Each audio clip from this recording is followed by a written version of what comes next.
Hallelujah.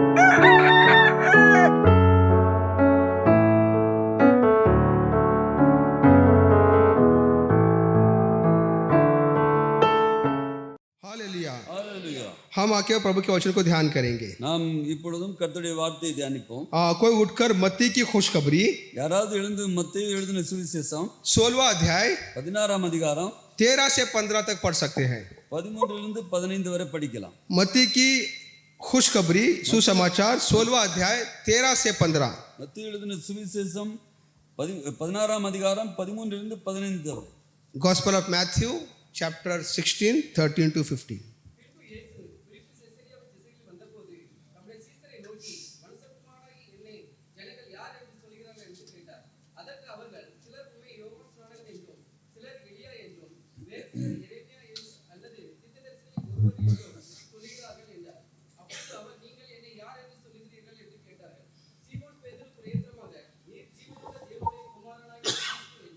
Hallelujah. ஹalleluya.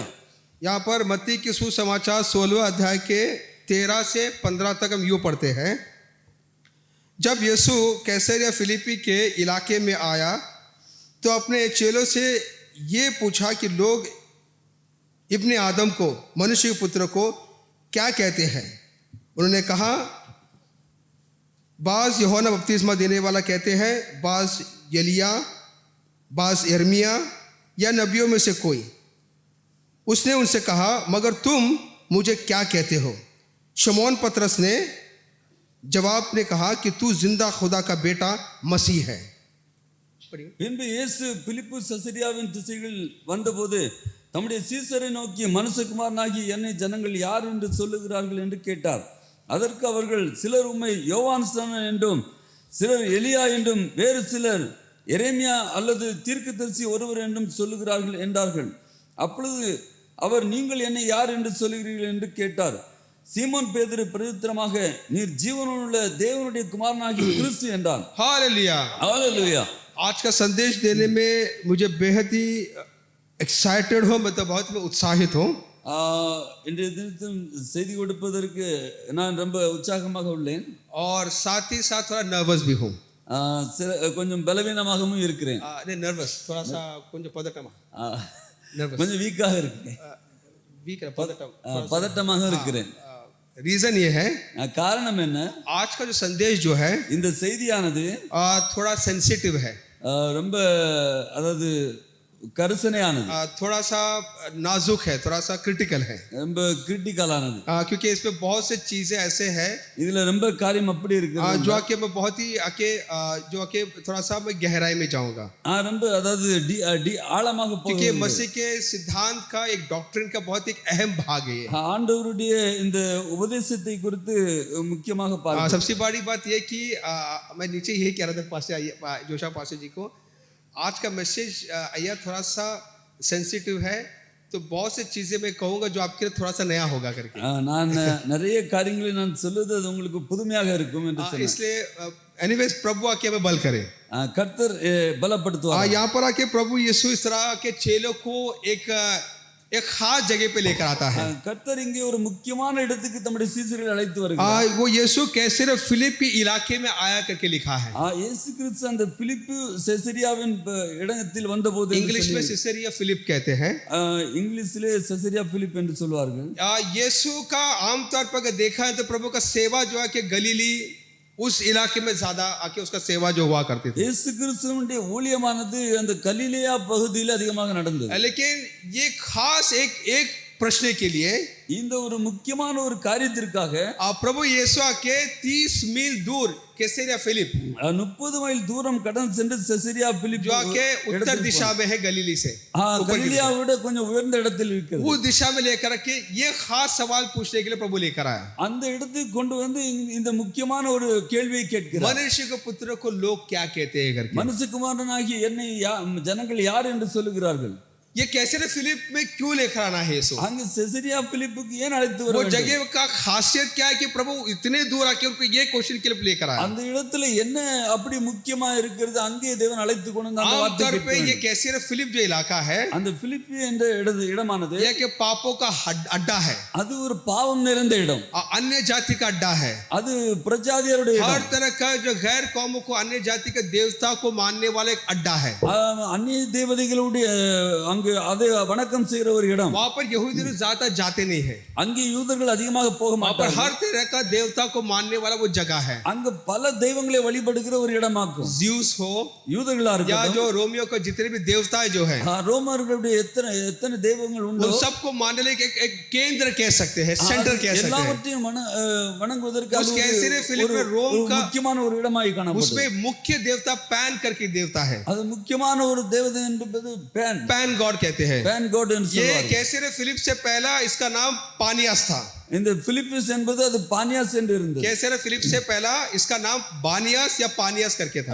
பானியாஸ் என்று சொல்லப்பட்டது। ये नाम है कि उनका रोमियो देवता जो मुख्य देवता या जो देवता उस इलाके का देवता पैन, அந்த அந்த இடத்தில் உள்ள முக்கிய அந்த தேவனுடைய பேன் என்ற उस नाम से தேவதை आके डेडिकेट किया गया, उस नाम से आके इलाके का नाम रखा गया बानियास करके। அதனால் தான் அங்கே பானியாஸ் என்று சொல்லப்பட்டது। वहां पर कि हर देवता का पूजा किया करते थे, அங்கு பல தெய்வங்களை हर வணங்கினார்கள், तरह का पाप हुआ करते थे, பல பாவங்கள் அங்கே நடந்தது। टेंपल प्रोस्टिट्यूशन हुआ करते थे, यानी मंदिर में व्यभिचारी हुआ करते थे। கோயிலுக்குள்ளே அங்கே விபச்சாரம் செய்கிற वहां पर एक गुफा है, केव है। அங்கே ஒரு குகை இருந்தது। उस गुफा जो वो जो खास वो जो इलाका जो है அந்த இடமானது वो के हरमोन पहाड़ जो है, அர்மோன் மலை என்று சொல்லப்படுகிற एर्मोन जो तमिल में कहते हैं, तो उसी इलाके का वो एक जगह है ये। அந்த ஏரியாவில் தான் இந்த ஒரு இடம் ये जो இருக்கு। पहाड़ जो है जो कैसर फिलिप जो है அந்த கேசர் பிலிப் என்ற அந்த மலையானது उसे और एक नाम से जाना जाता அது है, இன்னொரு பேர்லும் சொல்லப்படும், अर्धलो का फाटक। அர்துலோகா ஃபாட், அதாவது पादालितिन वासल, பாதாளத்தின் வாசல் என்று சொல்லி the gates of Hades, अर्थात अर्धलो का फाटक कहा जाता है। பாதாளத்தின் வாசல் என்றும் சொல்வார்கள்। इसीलिए प्रभु यीशु ने खास करके अपने चेलों को इस जगह लेकर आया அதனால் தான் முக்கியமாக தம்முடைய சீசர்களை அங்கே அழைத்து और வந்தார்। उनसे ये पूछता है कि इब्ने आदम मनुष्य पुत्र को लोग क्या कहते हैं करके। அங்கே வந்து தேவன் என்னை தேவகுமாரனாகி என்னை யார் என்று சொல்லுகிறார்கள்। आधा बाकी लोग ने कहा कि कुछ यूहन्ना कहते हैं, ஒரு சிலர் யோவான் कुछ एलिया कहते हैं, சிலர் எலியா என்று कुछ சொல்லுகிறார்கள், यिर्मयाह कहते हैं, சிலர் எரேமியா என்று और कुछ சொல்லுகிறார்கள், नबियों में से एक करके कहा कहते हैं। சிலர் தீர்க்கதரிசிகள் என்று तब சொல்லுகிறார்கள்। यीशु ने उससे पूछा कि मगर तुम क्या कहते हो? நீங்கள் யார் என்று என்னை யார் என்று तब सिमोन சொல்லுகிறீர்கள்? पतरस ने कहा तू जिंदा खुदा का बेटा मसीह है करके। அப்பொழுது சீமோன் பேதுரு சொன்னார், ஜீவனுள்ள தேவனுடைய குமாரனாகிய கிறிஸ்து तब என்கிறார்। यीशु ने क्या कहा? இயேசு என்ன சொன்னார்? 16 को पढ़िए जरा, 16 வாசிக்கலாம்। 16-17 हाँ आप पढ़िए।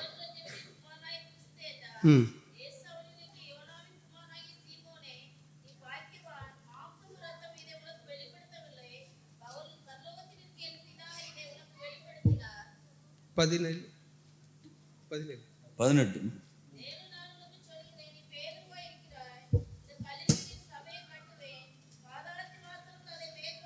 हालेलुया। ஹalleluya। अब पता चली कि प्रभु यीशु क्या कहा आखिर में उसने? இங்கே கடைசியாக இயேசு என்ன சொன்னார் என்று புரிகிறதா? अर्धलोक का फाटक इस पर प्रबल नहीं करता। பாதாளத்தின் வாசல் அதை மேற்கொள்வதில்லை என்று प्रभु சொல்கிறார்। यीशु कहाँ पर खड़े हैं? இயேசு எங்கே நிற்கிறார்? जो जगह है जिसका के अर्धलोक का फाटक कहते हैं, gates of the death, gates of the பாதாளத்தின் हेडिस। வாசல் என்று சொல்லப்பட்ட அந்த இடத்தில் அவர் उसी நிற்கிறார்। जगह पर खड़े पर यीशु क्या कहते हैं? அந்த இடத்தில் இருந்து இயேசு என்ன சொல்கிறார்? अर्धलोक का फाटक பாதாளத்தின் வாசல் कलीसिया पर प्रबल नहीं करता। சபையை அது மேற்கொள்வதில்லை என்று சொல்லி இருக்கிறார்। इन शॉर्ट यीशु क्या कहना चाहते हैं यहाँ पर? அங்கே இயேசு கிறிஸ்து என்ன சொல்ல यीशु விரும்புகிறார்? के दुश्मनों के अड्डे पे जाकर எதிரியுடைய அவருடைய இடத்திலே போய் वहां पर अगर शैतान को ये चेतावनी देता है, அங்கே பிசாசுக்கு அங்கே இந்த எச்சரிப்பை वो जो मौत का கொடுக்கிறார்। फाटक जो है, பாதாளத்தின் வாசல் अर्धलोक का फाटक जो है, அந்த பாதாளத்தின் मैं வாசல் इसे என்பது बदलूंगा, मैं बदलूंगा उसे। நான் அதை மாற்றுவேன்। कलीसिया इस पर प्रबल नहीं कर सकता। சபையை அது अर्धलोक மேற்கொள்வதில்லை। का फाटक कलीसिया प्रबल नहीं कर सकता। பாதாளத்தின் வாசல் சபையை மேற்கொள்வதில்லை। उस जमाने के सारे देवता मर चुके हैं, அந்த சமயத்தில் உள்ள எல்லா தேவதைகளும் மரித்து सब போனது. धर्म की मर चुकी है, எல்லா தர்மங்களும் மரித்து रोम राज जा चुकी है, ரோம ராஜ்யம் கடந்து लेकिन போயிற்று. कलीसिया अब भी क्या आबाद है, சபை இன்னும் அங்கே कलीसिया अब இருக்கிறது. भी जिंदा है சபை இப்பொழுதும் अங்கே और உயிரோடு वो இருக்கிறது. फाटक उस पर प्रबल नहीं कर सकता. பாதாளத்தின் வாசல்கள் அதை மேற்கொள்ளவில்லை. 300 साल के रोम राज्य में आके बड़ी मुश्किल से गुजरा कलीसिया. 300 வருடம் அங்கே சபையானது பயங்கர கஷ்டத்தில் கடந்து சென்றது. ये 300 साल जाके जो जिंदा रहा कलीसिया, அந்த 300 வருஷமும் சபை உயிரோடு இருந்தது. मिलेगा कोई भी ताकत है कलीसिया को मिटा नहीं सकता. எந்த சக்தியும் அதை மேற்கொள்ளவில்லை. अंदर फाटक जो है, मौत का दरवाजा जो है, कलीसिया पर प्रबल नहीं कर सकता कहता है. பாதாளத்தின் வாசல் என்பது சபையை ये மேற்கொள்ளவில்லை. बहुत ही मशहूर जो संदेशक चार्ल्स स्पर्जन जो है, அந்த பெரிய ஒரு चार्ल्स स्पर्जन, பிரசங்கியார் சார்ல்ஸ் என்பவர் वो यूं कहता है, அவர் விதமாய் you சொல்லுகிறார், can never kill the church till you kill Christ, and you can never defeat her till you defeat the Lord Jesus, who already wears the crown of triumph करके कहता है. मतलब ये है कि तुम आके कलीसिया को मार नहीं सकते हो जब तुम मसीह को ना मार सके. நீர் கிறிஸ்துவை கொல்வதற்கு முன்பதாக சபையை மேற்கொள்ள முடியாது. जब तक तुम आके मसीह को नहीं हरा सकते हो, நீர் கிறிஸ்துவை தோற்கடிக்க முடியாது என்றால் कलीसिया को नहीं हरा सकते हो. சபையை நீர் தோற்கடிக்க முடியாது. वो जो मसीह जो है, அந்த கிறிஸ்துவானவர் जीत का ताज पहना हुआ बैठा है. வெற்றியின் கிரீடத்தை தரித்துக் கொண்டிருக்கிறார். हालेलुया. हालेलुया. मसीह का कलीसिया अब भी है. கிறிஸ்துவினுடைய சபை 2000 साल पहले जब मसीह ने जो कलीसिया को उठाया, 2000 வருடங்களுக்கு முன்பதாக சபை எழுப்பினார். मसीह अब भी बरकरार है. கர்த்தர் இப்பொழுதும் பிரகாசிக்கிறார். हालेलुया. हालेलुया. वहां पर आके प्रभु यीशु के इनसे ये सवाल पूछता है, கர்த்தராகிய இயேசு கிறிஸ்து அவரிடத்தில் இந்த கேள்வி கேட்கின்ற போது लोग क्या कहते हैं? அவர்கள் என்ன சொல்லுகிறார்கள்? सबको एक इंटरेस्ट होता है. எல்லாருக்கும் ஒரு मैं भी कई बार के मैसेज देने के बाद से पूछता जो मैसेज कैसे दिया करके. நானும் செய்தி கொடுத்து விட்டு நானும் கேட்பேன் எப்படி செய்தி கொடுத்தேன். कई बार अच्छा रिस्पॉन्स में कई बार नेगेटिव भी बोलती है. சிலர் நல்லா இருக்குன்னு சொல்லுவாங்க, சிலர் நல்லா तुम अपने को सुधार लेता हूं मैं. மாற்றின்னு சொல்வார்கள். हालेलुया. यहाँ पर यीशु जानना चाहते इंसान मेरे क्या कहना चाहिए, क्या कहते हैं करके. மனிதர்கள் என்னை குறித்து என்ன சொல்லுகிறார்கள்? तो कुछ जगह यूहन्ना बपतिस्मा कहा करते क्या ஒரு சிலர் யோவான் சான் एक वक्त जाना कि ये यूहन्ना बपतिस्मा ऐसा बहुत ही जो आके जोशीला जाके ये के संदेश करके देखा रहेगा, संदेशक प्रीचर देखा रहेगा. யோவான் சான் ஒரு நல்ல ஒரு செய்தி கொடுக்கிறார். जैसा यूहन्ना संदेश के मुंह पे सब कुछ बोलता था वो. யோவான் சான் உடனடியாக அங்கே பதில் கொடுப்பார். ये सांप के बच्चों करके से उनको आके एकदम रूप उनके आमने सामने से आके बड़े के दलेरी से साहस से प्रचार किया करके देखते हैं. பாம்பின் குட்டிகளே என்று சொல்லி கடிந்து கொள்வார். ये यीशु भी ऐसा प्रचार करता है. இயேசுவும் அப்படியே कई बार यीशु भी फर्सी पर तू सांप के बच्चों करे कहा था उसने. இயேசுவும் விதமாக வீரின் பாம்பு குட்டிகளே नहीं एलिया हो सकता है कहा. இவர் ஒருவேளை எலியாவா ये एक இருக்கலாம். वक्त आके जो मसीह के आने का पहला जो आके जैसा पुराने नियम में देखते हैं कि एलिया पहला आना है करके. பழைய ஏற்பாட்டில் நாம் பார்க்கிறோம் எலியா முந்தி வர வேண்டும். मसीह आने से पहला आके एलिया आना है. இயேசு கிறிஸ்து வருவதற்கு முன்பதாக எலியா வர வேண்டும் என்று प्रभु சொல்லப்பட்டிருக்கிறது. आने से पहला के इस वक्त एक वक्त तक एलिया हो सकता है, आपके मसीह आने से पहला एक एलिया होगा करके लोगों का मानना होगा. ஒருவேளை இயேசு கிறிஸ்து வருவதற்கு முன்பாக இது ஒருவேளை எலியாவாக இருக்கலாம் என்று कुछ சொல்லி कहा कि एर्मिया करे कहा. சிலர் எரேமியா என்று उन्हें சொன்னார்கள். देखे कि एर्मिया जैसा आके वो आके दुख उठाता है. எரேமியா ரொம்பவும் துக்கத்தோடு क्योंकि இருப்பார். वो एर्मिया बहुत दुख से भरा हुआ एक नबी था. அவர் துக்கம் நிறைந்தவராய் और एक இருந்தார். बात है एर्मिया के जो के मंदिर टूटने का नबूवत की थी. சபை அதாவது சர்ச்சை உடைத்து போடுவார்கள் என்று சொன்னார். ஆலயத்தை உடைத்து इस போடுவார்கள் वक्त என்று यीशु சொன்னார். ने भी हम देखते हैं कि वो होता है कि वो के नर्म दिल का था, அவர் ரொம்ப அதாவது தாழ்மை உள்ளவராய் दुख से இருந்தார். भरा हुआ था. துக்கம் நிறைந்தவராய் और उसने இருந்தார். भी आके जो कि ये जो मंदिर जो तुम देखते हो आके एक पत्थर पर पत्थर नहीं रह करके वो कंप्लीटली आके वो डिस्ट्रॉय होगा करके नबूवत की थी उसने. இந்த ஆலயத்தை பார்க்கல இது ஒரு கல்லின் மேல் ஒரு கல் இல்லாத तो एक तरफ लोग आके उसको यिर्मयाह की तरह देखते होंगे उनको. ஒரு சிலர் எரேமியா என்று சொல்லி பார்த்தார்கள். आगे यहूदियों में आज भी यीशु के बारे में कंफ्यूजन है.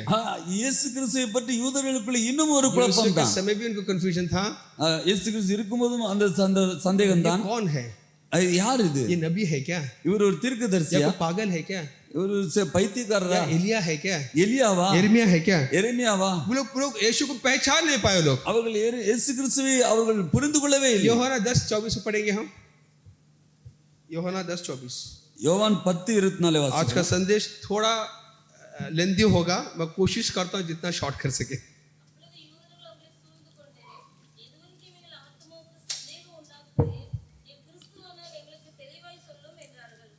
तो तू कब तक छुपाएगा हमको?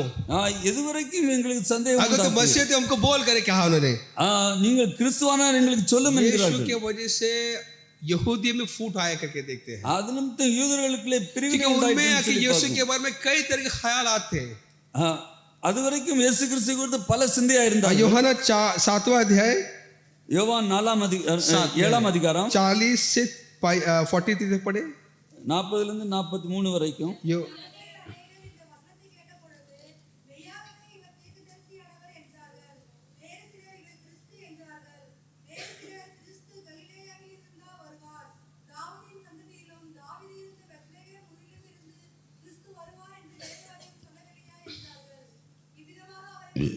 सॉरी, हाँ 40, हाँ। तो यहाँ पर देखते हैं कि यहूदियों में ही आके फूट आया देखते, there was a division between within the Jewish people। அவர்களுக்குள்ளே பிரிவினை உண்டாயிற்று. कारण क्या कि यीशु के नेचर को जान नहीं पाए लोग। இயேசு கிறிஸ்து குறித்து அவர்கள் புரிந்து கொள்ளவில்லை. ये कौन है? कुंवारी से पता है कौन है ये आदमी?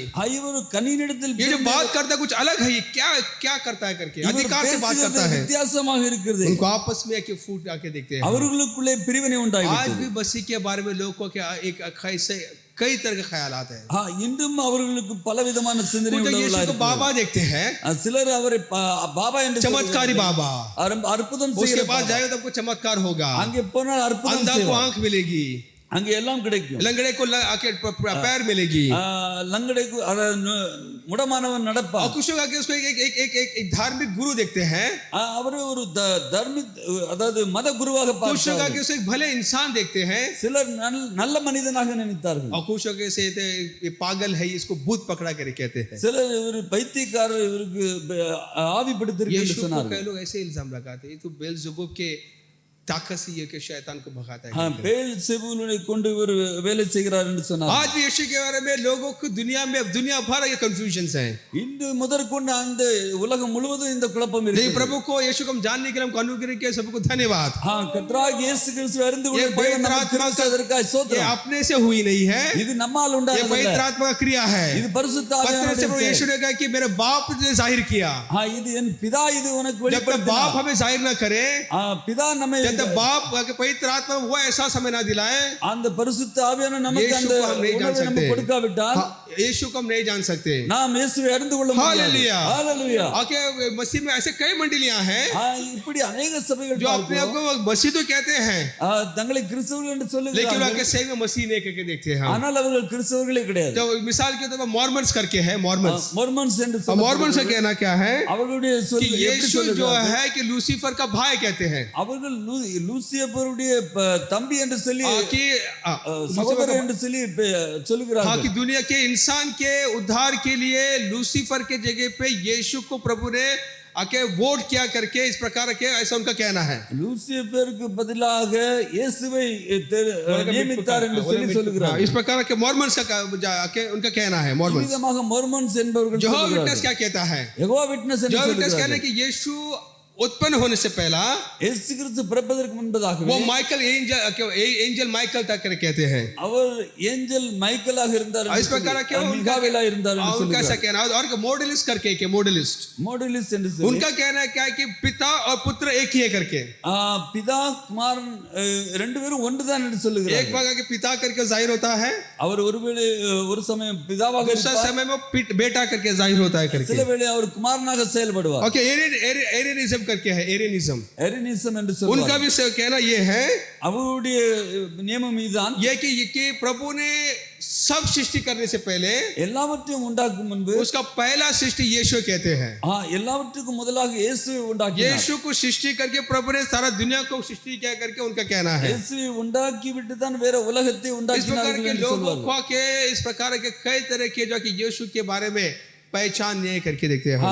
இது விதமாக மக்கள் இயேசுவை புரிந்து கொள்ளாமல் இருக்கிறார்கள். उनको के ना शास्त्र के बारे में पता है, अनेकருக்கு வேதத்தை குறித்தும் தெரியாது. और पवित्र आत्मा को क्या वो लोग के उसका अगुवाई के मुताबिक वो आके नहीं चलते हैं।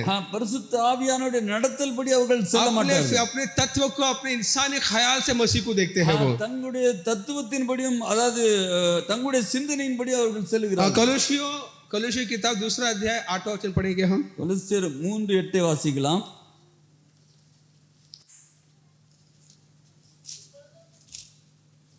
கொலோசியர் 2ஆம் அதிகாரம் 8வது வசனம். 2 கொலோசியர் 2:8.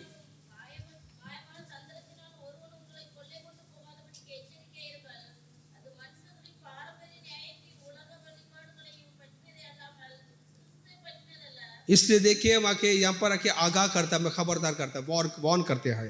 இங்கே ஒரு எச்சரிப்பு கொடுக்கப்பட்டிருக்கு. इंसान के खाली लफ्जों நீங்கள் மாயமான மனிதனுடைய या उनकी रीति रिवाज, அவருடைய முறைமையின் या उनका फिलॉसफी, அவருடைய நடக்கையின்படி उसमें तुम आके ना फंसो, ना बहकाए जाओ करे कहता है. நீங்கள் அவைகளில் சிக்கிக் கொள்ளாதபடி वो लोग अपने को क्रिश्चियन तो कहते हैं, அவர்கள் நம்மளை கிறிஸ்தவர்கள் என்று சொல்வார்கள். लेकिन क्रिश्चियंस नहीं वो. அவர்கள் கிறிஸ்தவர்களா இருக்க மாட்டார்கள். वहाँ के सेवंथ डे एडवेंटिस्ट भी है. सेवंथ डे वो एडवेंटिस्ट क्रिश्चियन कहते हैं, लेकिन वहाँ के क्रिश्चियनिटी को मसीह को सही तरह के प्रेजेंट नहीं करते. हम देखते हैं அவர்கள் கிறிஸ்துவை சரியாக அவர் வெளிப்படுத்த மாட்டார்கள். मसीह फिर कौन है ये?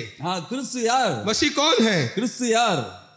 जैसा पत्र से कहा, பேதுரு சொன்னார், तू जिंदा खुदा का बेटा ஜீவனுள்ள தேவனுடைய குமாரனாய் கிறிஸ்து है करके. आज का मेरा संदेश जो है, என்னுடைய செய்தி இதுதான். परमेश्वर का बेटा, தேவனுடைய குமாரன், सन ऑफ गॉड, தேவனுடைய குமாரன். उस टॉपिक पर है कि मेरा पूरा संदेश है. इसमें அந்த டாபிக்ல தான் என்னுடைய செய்தி இருக்கிறது.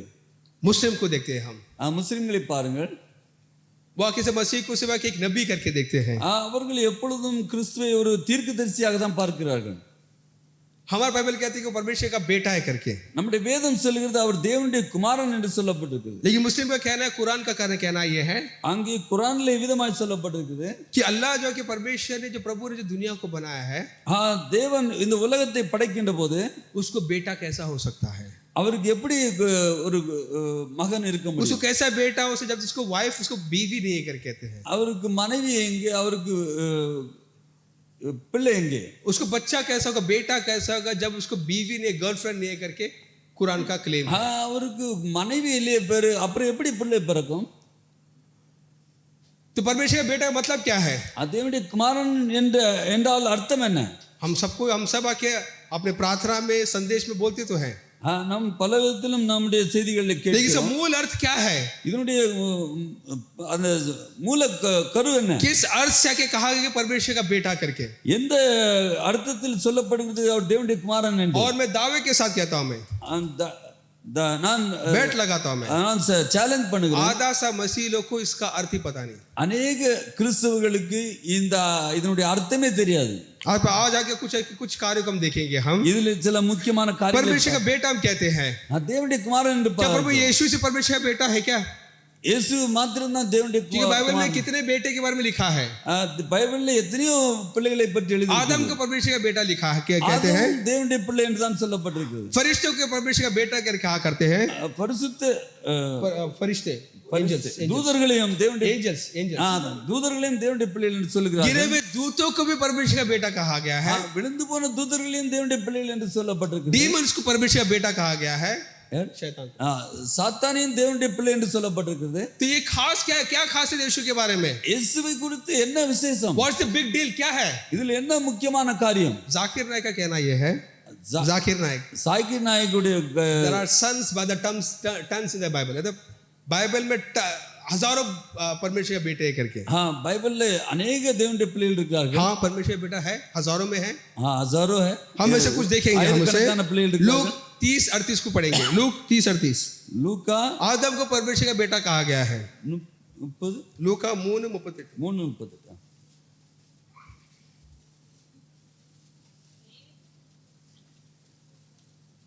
3:38.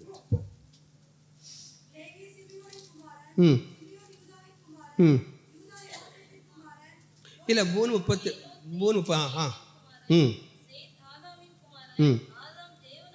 आदम परमेश्वर का बेटा लिखा है.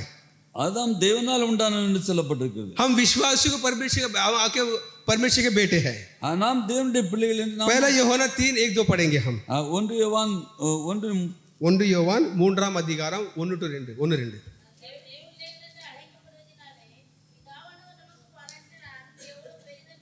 देखिए परमेश्वर का, हमको एक परमेश्वर का बेटा कहा गया है. நம்மையும் தேவனுடைய பிள்ளைகள் என்று சொல்லப்பட்டிருக்கிறது. इतना नहीं बल्कि आसमानी जो सृष्टियों को जो आके, जो प्रभु के सृष्टियों को, जो आसमानी जो सृष्टि जो है, होस्ट ऑफ हेवेंस, उनको भी परमेश्वर का बेटा कहा गया है. अय्यूब 38:7 அவைகளும் தேவனுடைய பிள்ளைகள் என்று சொல்லப்பட்டிருக்கிறது. अय्यूब 38:7 जोब 38:7 38:7 हाँ सुबह सुबह का सितारे वीडियो कॉल कर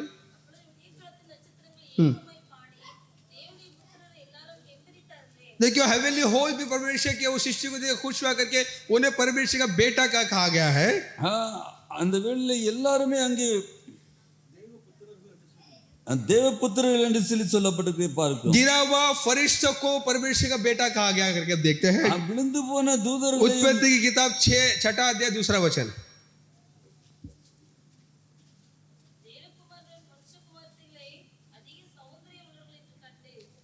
यहाँ पर देखिए परमेश्वर के यहाँ पर देखते हैं गिरे हुए फरिश्तों के बारे में देखते हैं हम. விழுந்து போன தூதர்களை குறித்து उन्होंने किस प्रकार के जो मनुष्य के पुत्रियों को देखकर इस प्रकार के संबंध जोड़े करके देखते हैं हम.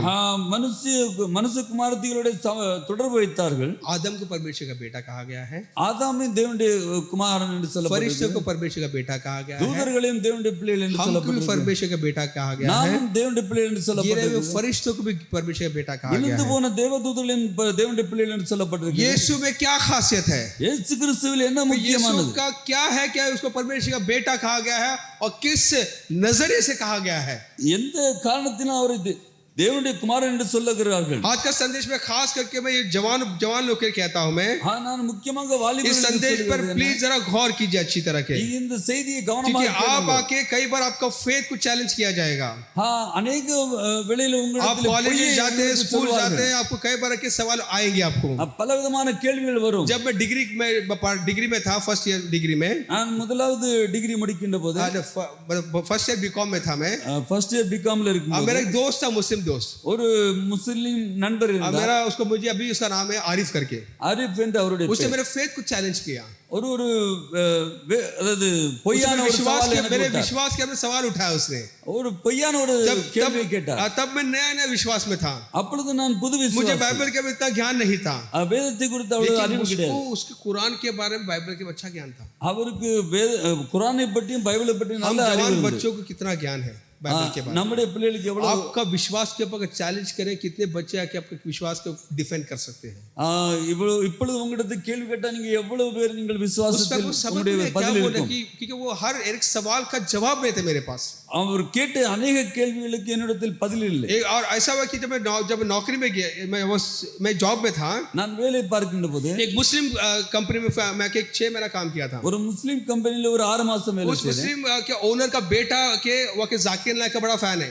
அந்த ஓனருடைய பையன் जाकिर नाइक ஒரு ரொம்ப ஃபேனா இருந்தார். वो मुझे क्रिश्चियन समझ के मुझसे कई सवाल पूछने लगा मेरे को. அவர் நான் கிறிஸ்தவன் என்று சொல்லி என்னிடத்தில் பல கேள்விகளை கேட்டார். No answer.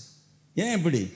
क्योंकि मैं तब उन विश्वास पर नहीं था नया था और मैं कई चीजें मुझे समझ में नहीं आ रहा था. நான் அப்பொழுது புதிய விசுவாசி தான். ஆனால் எனக்கு புரியாது. कि आपका फेथ चैलेंज किया जाएगा. உங்களிடத்தில் ஒரு பொய்யான கேள்வி आपको विश्वास आपका चुनौती दिया जाएगा. आपको विश्वास का सवाल उठाएंगे. விசுவாச பொய்யான கேள்வி தான. विश्वास के बारे में आपसे पूछेंगे आपसे. விசுவாசத்தை பற்றி உங்களிடத்தில் अनेक கேள்வி கேட்பார்கள். क्रिश्चियनिटी का सवाल उठाएंगे आपको. உங்களுக்கு பலவிதமான கேள்விகள் கேட்பார்கள். मसीह कौन है? परमेश्वर का बेटा का मतलब क्या है? कई सवाल का जवाब आके कई सवाल उठाएंगे आप पे. பலவிதமான கேள்விகளை உங்களிடத்தில் கேட்பார்கள். आप उस सवाल का जवाब देने के लिए तैयार हैं आप. நீங்கள் அந்த கேள்விகளுக்கு சரியான பதில் கொடுக்க तब से मैंने ठान लिया कि मुझे इस्लाम के बारे में जानना है. அதிலிருந்து நான் இஸ்லாமை பற்றி அறிய வேண்டும். बाइबल के बारे में जानना है. வேதத்தை பற்றி அறிய வேண்டும். प्यास और पैशन मुझ में आ गया. அந்த தாகம் எனக்குள்ளாக கடந்து வந்தது. हालेलुया. वो प्यास और पैशन आके अपने मसीह के बारे में आपको रहे आपको. அந்த தாகம் தான் என்னை கிறிஸ்துவை பற்றி அறியக்கூடிய வைத்தது. इस प्रकार आके आज जो जवान लोग इस मैसेज पे ज्यादा गौर करें आप. ஆனபடினால் வாலிப சகோதரர்கள் இந்த செய்தியை குறித்து கவனித்து கேளுங்க. आगे परमेश्वर कहते हैं तो परमेश्वर का बेटा मसीह है तो परमेश्वर का बेटा का मतलब क्या? किस अर्थ से पत्रस ने कहा? எந்த ஒரு அர்த்தத்தில் கேட்க சொல்லுகிறார்கள் தேவனுடைய குமாரனாய் கிறிஸ்து என்று. किस अर्थ से बाइबल आके उसको के दिखाता है यीशु को? எந்த அதாவது இதனுடைய காரணம் என்ன? अर्थतोड़ वेदम காண்பிக்கிறது. எந்த அர்த்தத்தோடு இது வேதம் காண்பிக்கிறது? யோவான் अपने किताब में अपने खुशखबरी में யோவான் எழுதின சுவிசேஷத்தில் अपने यीशु को एक खास नाम देता है. அங்க இயேசு கிறிஸ்துக்கு ஒரு புதிய பெயரை கொடுக்கிறது. वो किसी और किसी को नाम नहीं दिया करते देखते हैं हम. அந்த பேர் வேற எங்கேயும் கொடுக்கப்படவில்லை. ओनली बिगॉटन सन करके देखते हैं. हैं हम।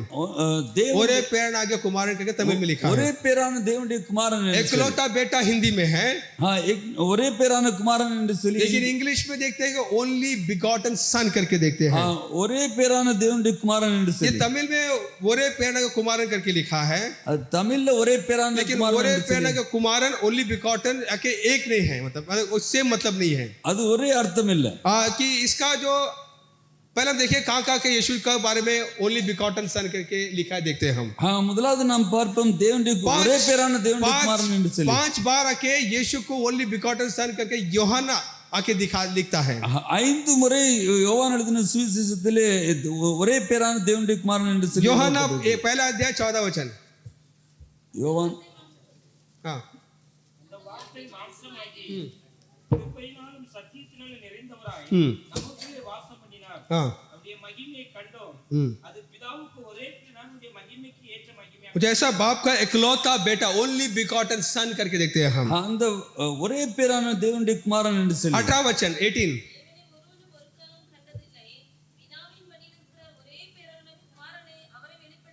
हाँ யோሐனா 3:16।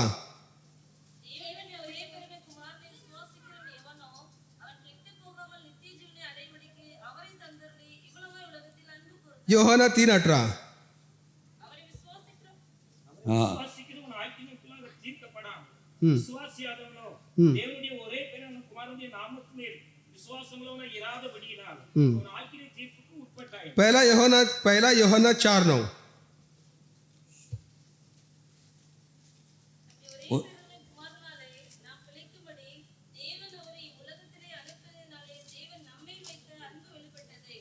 यहाँ पर देखते हैं 5 मर्तबा யோሐனா के यीशु को एकलौता बेटा यानी इंग्लिश में ओनली बिगॉटन सन करके कहता है।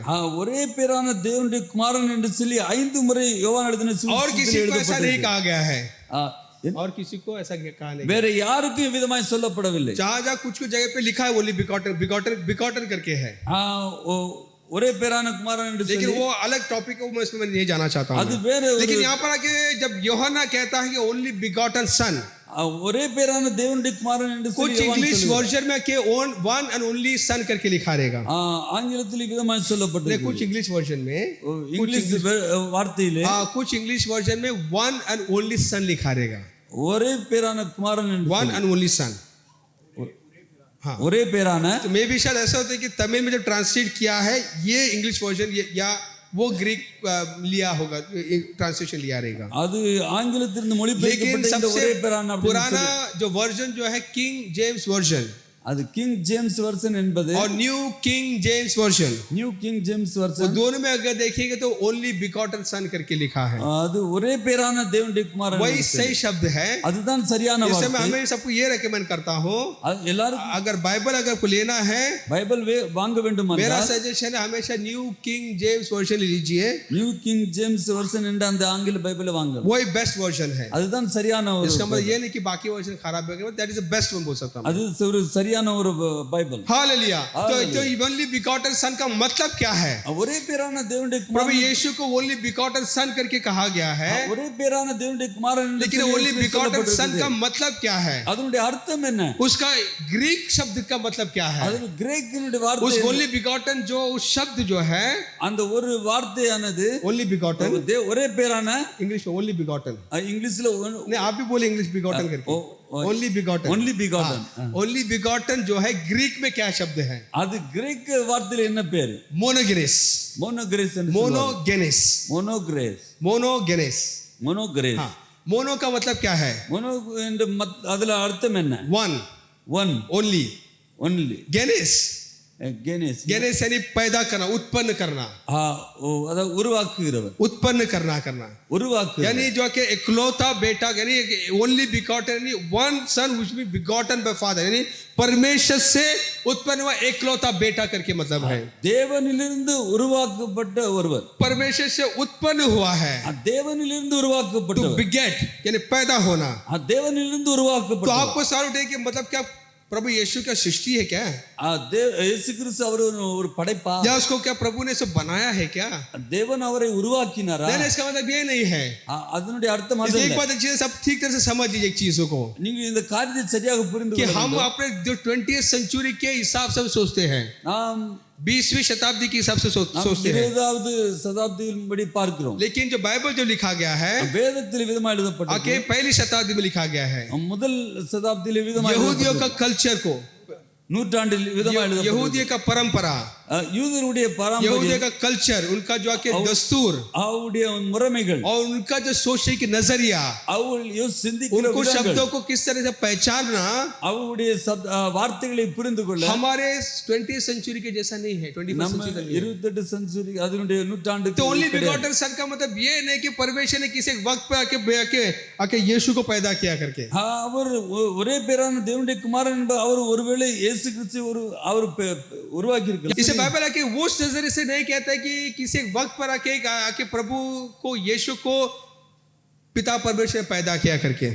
இயேசு கிறிஸ்துவை எப்படி அவர் உருவாக்கினார் என்று சொல்லி हमें इस तरह इस नजर से ना सोचे कि परमेश्वर प्रभु ने यीशु को पैदा किया करके, ऐसा ना सोचे। அதாவது இயேசு கிறிஸ்துவை தேவன் உருவாக்கினார் என்று சொல்லி நாம் நினைக்கிறோம். अपनी नहीं कूड़ा दे, क्योंकि बाइबल कहती है வேதம் சொல்லுகிறது कि आपका सोच मेरा सोच नहीं है, உங்களுடைய சிந்தை என்னுடைய சிந்தை அல்ல, आपका रास्ता मेरा रास्ता नहीं है। உங்களுடைய வழிகள் என்ன வழிகள் அல்ல. जिस तरीके से हम पैदा करते हैं वैसा कि प्रभु का पैदाइश नहीं होता है। நாம் உருவாக்குறது போல தேவன் உருவாக்குறது जिस இல்லை. तरीके से जो परमेश्वर का बेटा, जिस तरीके का रिश्ता जो है यीशु का प्रभु पिता के साथ, இயேசு கிறிஸ்துவுக்கும் பிதாவுக்கும் உள்ள அந்த உறவானது कि वो इस तरीके का रिश्ता हमारा पिता के साथ नहीं है। நமக்கும் பிதாவுக்கும் கிடையாது. जिस तरीके से हम पैदा हुए हैं நாம் பிறந்தது போல उस तरीके से यीशु पैदा नहीं, उस तरीके से नहीं दिखाता बाइबल। அந்த பிரகாரமாக இயேசு பிறக்கவில்லை. कि हम आके सृष्टि किया हुआ जंतु है, நாம் பிறப்பிக்கப்பட்ட ஒரு हमको आके सृष्टि किया गया है, क्रिएट किया गया प्रभु ने, நாம் சிருஷ்டிக்கப்பட்டிருக்கிறோம். लेकिन प्रभु यीशु को पैदा किया गया है। இயேசு கிறிஸ்து அவர் एक பிறப்பிக்கப்பட்டார். बच्चा जब पैदा होता है, ஒரு குழந்தை பிறக்கின்ற पैदा போது होने से पहले 9 महीना माँ के पेट में होता है। அந்த பிள்ளை பிறப்பதற்கு முன்பதாக 9 மாசம் தாயினுடைய கர்ப்பத்தில் இருக்கும். इसका मतलब ये नहीं कि बच्चा बाहर आने के बाद ही वाके जिंदा करके नहीं कह सकते। அது பிள்ளை வெளியே வந்த பிறகு தான் உயிரோடு जब उसका गर्भ கூடாது. अंदर होता है, அது கர்ப்பத்தில் वो இருக்கும்போது अंदर ही जिंदा है। அது உயிரோடு 9 இருக்கு. महीने तक पेट में जिंदा रहता है। 9 மாசம் அது கர்ப்பத்தில் உயிரோடு தான் இருக்கு. इसलिए अबॉर्शन इलीगल कहते हैं, அதுதான் क्योंकि अब एक जान को मारते हैं करके। ஒரு உயிரை उसी प्रकार यीशु जो है இயேசு அவ்விதமா हमेशा के लिए आबा तक पिता के साथ था, எப்பொழுதும் அவர் इटर्नली பிதாவோடு இருந்தவர். उसका कोई समय नहीं।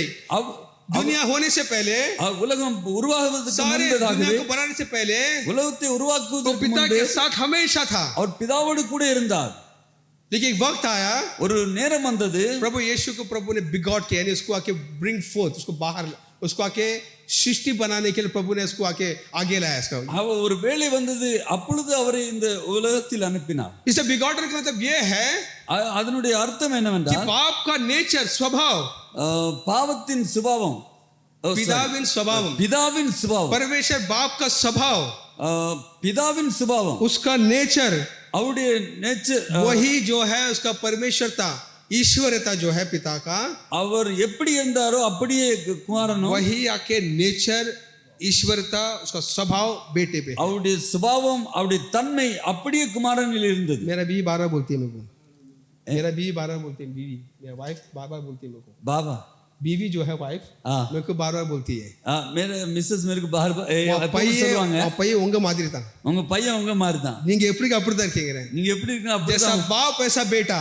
எப்படி அப்பாவோ அப்படிதான் பிள்ளை. Hallelujah, hallelujah. जैसा पिता परमेश्वर का नेचर है, பிதாவினுடைய அந்த पिता நேச்சர், का जो नेचर, அவருடைய उसका நேச்சர், ईश्वरता, அவருடைய தன்மை, उसका एसेंस, जो उसका அவருடைய वो சுபாவம் सब जो है बेटे पे है। அப்படியே அந்த குமாரனில் வந்தது. पिता जो आके पिता के जरिया के बेटा आया, குமாரன் மூலமாகவே, பிதாவின் மூலமாகவே குமாரன் வந்தார். वही पिता ही जो कि ईश्वरता का सूत्र है, आदो मूलम, அவரே மூலமாக இருக்கிறார். उसी के जरिए बेटा आया करके देखते हैं। அவரிலிருந்து தான் குமாரன் उसका வந்தார். स्वभाव बेटे में है, அவருடைய சுபாவம் उसका குமாரனில் ईश्वरता उसमें है करके देखते हैं। அவருடைய தேவத்துவம் இருந்தது. आके इसीलिए आके उसको इकलौता बेटा कहा गया है। ஆனபடினால் தான் அவரை தேவனுடைய इसलिए आज குமாரன் हम என்று ट्रिनिटी சொல்லப்படுகிறது. कहते हैं, அதனால தான் क्योंकि बेटा का पिता திருத்துவம் என்று का சொல்லப்படுகிறது. बेटा और के पिता का स्वभाव एक ही है। ஆனபடி பிதாவினுடைய அந்த குமாரனுடைய சுபாவம் ஒன்றா இருக்கிறது. हालेलुया। ஹalleluya. इस प्रकार हम देखते हैं। அடுத்தபடியாக कोलोसियों 2:9 को पढ़ेंगे हम। कोलोसियों 2:9।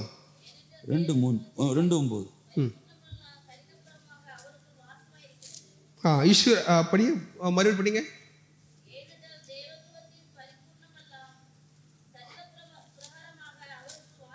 देखिए कोलोसियों 2:9 में क्या लिखा है, கொலோசியர் 2:9 என்ன எழுதியிருக்கு? क्योंकि जो ईश्वरता का सारी भरपूरी उसमें भरी है, सुकूनत करता है, उसमें ड्वेल करता है करके देखते हैं हम। தேவத்துவத்தின் பரிபூர்ணம் எல்லாம் சரீர பிரகாரமாக அவருக்குள் வாசமாய் இருக்கு. वो देवत्व जो ईश्वरता का जो लिखा है ना, तमिल में देवत्व, தேவத்துவத்தின் गॉड हेड लिखा है।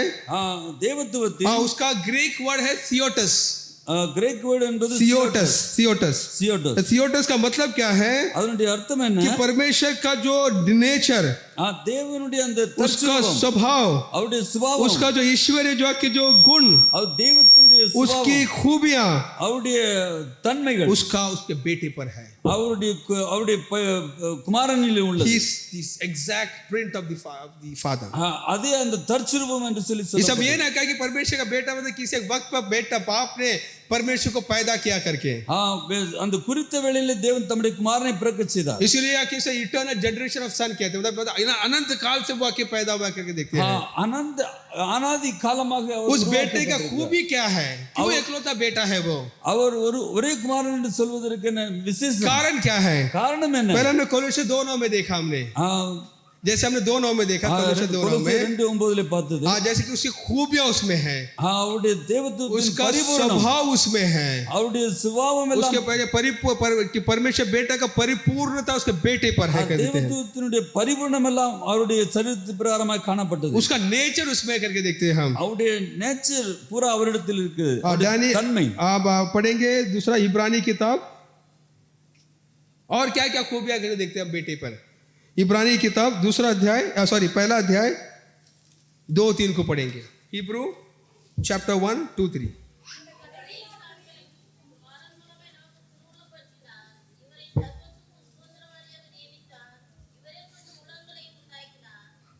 இவருடைய மகிமையின் பிரகாசமும் हाँ அவருடைய தன்மையின் சுரூபமாய் இருந்து हाँ சர்வத்தினுடைய வல்லமையுள்ள வசனத்தினாலே தாங்குகிறவராய் தம்மாலே தாமே நம்முடைய பாவங்களை நீக்கி சுத்திகரிப்பை உண்டு பண்ணி உன்னதத்தில் உள்ள மகத்துவமானுடைய வலது பார்சத்தில் உட்கார்ந்தார்। यहाँ पर देखते हैं उस बेटे के बारे में 5 खूबियां को देखते हैं हम। அவருடைய குமாரனை குறித்து 5 वगै இது சொல்லப்பட்டிருக்கு. वहाँ जो महिमा का परताव करके लिखा है, हमें देखते हैं हम। पढ़ेंगे इब्रानी, हाँ, महिमा का वो प्रकाश है करके देखते हैं हम। हाँ पढ़ेंगे। அவருடைய தன்மையின் சுரூபமாய் இருந்து சர்வத்தில் நம்முடைய வல்லமையுள்ள வசனத்தினாலே தாங்குகிறவராய் यहाँ पर हाँ पढ़ेंगे। தம்மாலே தாமே நம்முடைய பாவங்களை நீக்கி சுத்திகரிப்பை உண்டு பண்ணி உன்னதத்தில் உள்ள மகத்துவமானுடைய வலது பார்சத்தில் உட்கார்ந்தார்। देखिए यहाँ पर देखिए वो महिमा का प्रकाश है करके देखते हैं हम। அவர் மகிமை வலது பக்கத்தின் அவருடைய உட்கார்ந்தா महिमा का वो प्रकाश है, மகிமையின் பிரசன்னத்தினால். इस और आके वाके वो उसका हम उसका ही आके क्या बोलते हैं, उसका स्वरूप है करके देखते हैं हम। அவருடைய पिता का स्वरूप है देखते हैं हम। தேவனுடைய சாயல். और आके हमारे कुर्बानी होकर परमेश्वर के दाहिने हाथ में बैठा करके देखते हैं। அவருடைய வலது பரிசத்தில் வீற்றிருக்கிறார் என்று சொல்லி अपने பார்க்கிறோம். वचन से वो दुनिया को संभालता है। அவர் தம்முடைய வசனத்தினாலே இந்த உலகத்தை ஆளுகிறார். महिमा का प्रकाश, அவருடைய மகிமையின் பிரகாசம், ब्राइटनेस करके इंग्लिश में देखते हैं। அவருடைய பிரகாசம் என்று वो इंग्लिश वो ग्रीक में उस ब्राइटनेस का मतलब क्या है? ब्राइटनेस, அவருடைய பிரகாசம் என்றால் என்ன? अपगास्मा, अपगास्मा, अपगास्मा ग्रीक में वो ब्राइटनेस जो शब्द जो है, அந்த பிரைட்னஸ் என்பது அந்த வார்த்தையினுடைய அர்த்தம் उसमें ग्रीक में उस शब्द को अपागास्मा कहते हैं। கிரேக்க வார்த்தையிலே அபகாஸ் என்று சொல்லுவார். अपागास्मा का मतलब क्या है? அபகாஸ் என்பதனுடைய அர்த்தம் என்ன? वो चमक, அந்த பிரகாசம், वो रिफ्लेक्शन, அந்த எதிரொலி, हाँ इधर वो ब्राइटनेस, वो जो रोशनी, அந்த வெளிச்சம், அந்த பிரகாசம், और जो रोशनी जो निकल के आती है, அந்த வெளிச்சம் அங்கிருந்து புறப்பட்டு வருகிறது. उस मतलब से आके उसको आके अपगास्मा करके लिखा है। அதை குறித்து விதமாக எழுதப்பட்டிருக்கு. उस अपगास्मा जो है पूरे बाइबल में सिर्फ एक ही बार आके लिखा गया है। அது வேதத்தில் ஒரே முறை தான் எழுதப்பட்டிருக்கு. वो आके ब्राइटनेस जो आके परमेश्वर का ब्राइटनेस करके देखते हैं हम। அவர் தேவனுடைய வெளிச்சமா இருக்கிறார். उदाहरण आपको सिंपल आप कहा जाएगा तो आपको சாதாரணமா சொல்ல போனால் एक सूरज होता है, ஒரு சூரியன் இருக்கிறது. एक सूरज से आके रोशनी निकलती है, அதிலிருந்து கிரகணங்கள் வருகிறது, और उसमें से किरणें और आके जो हीट निकलती है देखते हैं हम। அதிலிருந்து வெப்பமும் வருகிறது. और जब सूरज उगता है சூரியன் எழும்பும் போது रोशनी भी आती है और हीट भी आती है। அந்த வெளிச்சம் வருகிறது, அதோடு அந்த ஹீட்டும் வருகிறது. हम कभी ऐसे देखते हैं कि पहला सन आया, फिर 2 घंटे का रोशनी आया, 4 घंटे का जाके हीट आया, सब देखते हैं। முதலாவது சூரியன் வருது, முதலாவது வெளிச்சம், பிறகு ஹீட்னு இல்ல. वैसे पिता परमेश्वर बेटा का रिश्ता है। அப்படித்தான் பிதாவுக்கும் குமாரனுக்கும் உள்ள உறவு. जब आके सूरज उत्पन्न होता है, जब சூரியன் सूरज எழும்பும் उगता போது, है, சூரியன் எழும்பும் போது रोशनी आती है, வெளிச்சம் வரும், हीट आती है। அதுல இருந்து வெக்கையும் வரும். तो ये हीट का, जो रोशनी का जो सूत्र है, या कहां से सोर्स कौन है? இதனுடைய मूल कारण है। ஆரம்பம் सूरज देखते हैं, சூரியன். पिता परमेश्वर से सब मूल है देखते हैं। பிதாவாகிய தேவனிடத்திலிருந்து उसी எல்லாமே से வருகிறது. बेटा निकलता है, அவரிலிருந்து தான் और குமாரன் पिता और வருகிறார். बेटे से पवित्र आत्मा निकलती है। குமாரனும் एक பிதாவும் குமாரனும் இருந்து பரிசுத்தாவியும் एक வருகிறார். सूरज को सूरज कैसा बनाता है?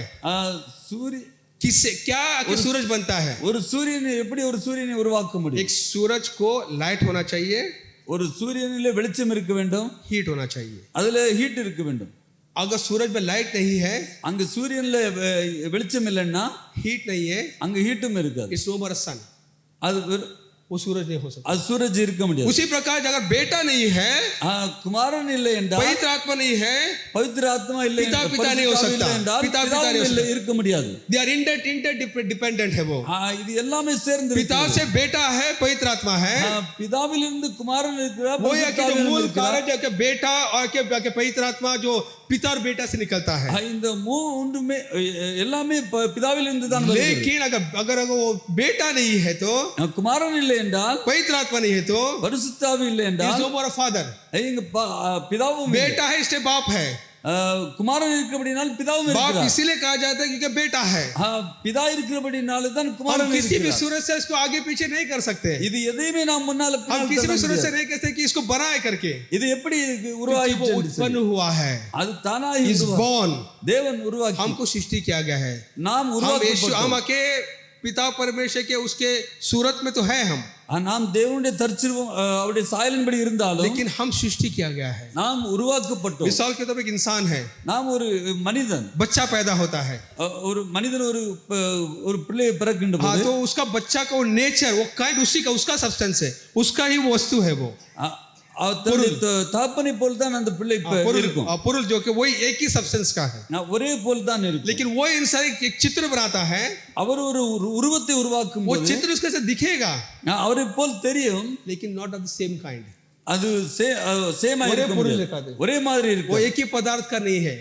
ஒரே பொருளா इसी இருக்காது. प्रकार हम आके प्रभु के सूरत में बनाए गए हैं, நாம் தேவனுடைய சாயலாக உருவாக்கப்பட்டாலும் लेकिन परमेश्वर से आके पैदा हुए नहीं है। நாம் தேவனால் பிறந்தவர்கள் அல்ல. आत्मिक तौर से पैदा वो अलग बात होती है, डिफरेंट चैप्टर। ஆவியின்படி நாம் பிறப்பிக்கப்பட்டோம், அது வேற. परमेश्वर बेटा जो है, தேவனுடைய குமாரன் என்பது ये बाकी बेटों से, மற்ற பிள்ளை தேவனுடைய பிள்ளைகளை பார்க்கிறோம், फरिश्तों से, அந்த தூதர்களை விட, परमेश्वर के बेटों से, हम जो विश्वासियों से, தேவனுடைய விசுவாசிகளை सबसे वाक्य अलग है, அவர் எல்லாரையும் தனியாக இருக்கிறார், सबसे जुदा है, அவர் தனித்து क्योंकि वो இருக்கிறார். के it's the same substance of the father. और परमेश्वर का पिता बेटा, परमेश्वर पिता का वही अके वो चीज है, वो अके वस्तु है, देखते அவர் हैं। பிதாவின் தற்சிருவமா இருக்கிறார். हालेलुया। ஹalleluya. आपको थोड़ा बहुत कंफ्यूजन हुआ होगा, கொஞ்சம் குழப்பமா இருக்கலாம் உங்களுக்கு. लेकिन इस वीडियो को बार बार देखिए तो थोड़ा बहुत आपको समझ में आएगा। நீங்கள் இந்த வீடியோவை மாறி மாறி கேட்டீங்கன்னா கண்டிப்பா உங்களுக்கு दानियेल की किताब दूसरा अध्याय 45 को पढ़िए, डैनियल 2:45। டேனியல் 2:45. हाँ 2:45।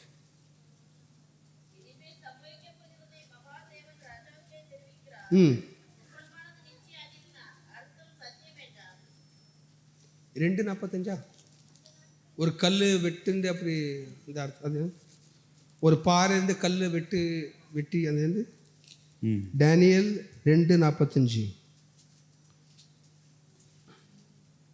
இனிமேல் சம்பவிக்க போகிறது மகாதேவன் ராஜாவுக்கு தெரிவித்திருக்கிறார். சொப்பனமானது நிச்சயம், அதன் அர்த்தம் சத்தியம் என்றான்.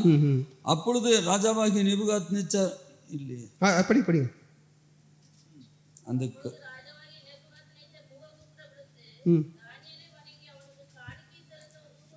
இல்ல அது இல்ல, அதாவது ஒரு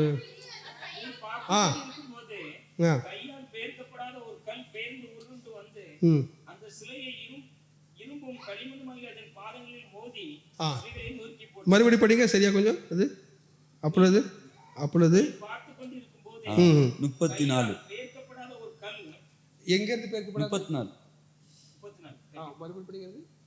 கையால் பெயர்க்கப்படாத இல்ல பார்த்து கொண்டிருக்கும் போதே கையால் பெயர்க்கப்படாத ஒரு கல் பெயர்ந்து உருண்டு வந்து அது அந்த சிலையை இரும்பும் களிமண்ணுமாகிய அதன் பாதங்களில் மோதி அவைகளை நொறுக்கி போட்டது. இதுல தெரியல அந்த பாறை எழுதலையா?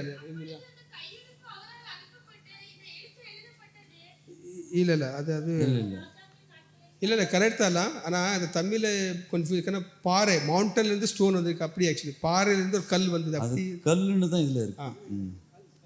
तो लेकिन नॉर्मली कैसा है कि एक जो पहाड़ को कि वहां पर क्या कि दानियल नेबूकदनेस्सर एक सपना देखता है नेबूकदनेस्सर என்பது ஒரு சொப்பனம் कि राज्य कैसा होगा करके. அவருடைய ராஜ்யம் उसके बाद कौन सा राज आएगा कि उसके सपना को देखता है. அவருக்கு பிறகு எந்தெந்த ராஜ்யங்கள் எழும்பும் என்பதை ஒரு आखिर में एक पत्थर देखता है. கடைசியாக ஒரு கல்லை பார்க்கிறார். पत्थर पहाड़ से आके आता है क्या देखते हैं. அந்த கல் ஒரு மலையில் இருந்து புரண்டு வருகிறது. उसमें क्या लिखा है? அதுல என்ன எழுதிருக்கு? वो पत्थर जो है அந்த கல்லானது किसी हाथ से बनाया नहीं गया, खोदा नहीं गया. அது எந்த ஒரு மனிதனுடைய கையினால் உருவாக்கப்பட்டது. किसी हाथ से वो खोदा नहीं गया. அது ஒரு மனிதனால் உருவாக்கப்பட்டது. उसी तरह पिता परमेश्वर से बेटा जब आया அப்படியே பிதாவிலிருந்து குமாரன் வரும்போது उसी को किसी सृष्टि नहीं किया गया. அது யாரும் உருவாக்கவில்லை. पिता से आके उत्पन्न होके आया है. அது பிதாவிலிருந்து वो हमेशा पिता के साथ था. அவர் எப்போதும் பிதாவோடு இருந்தார். पता नहीं कि वो पहाड़ एक्चुअली बता इंग्लिश में आईना देखिए.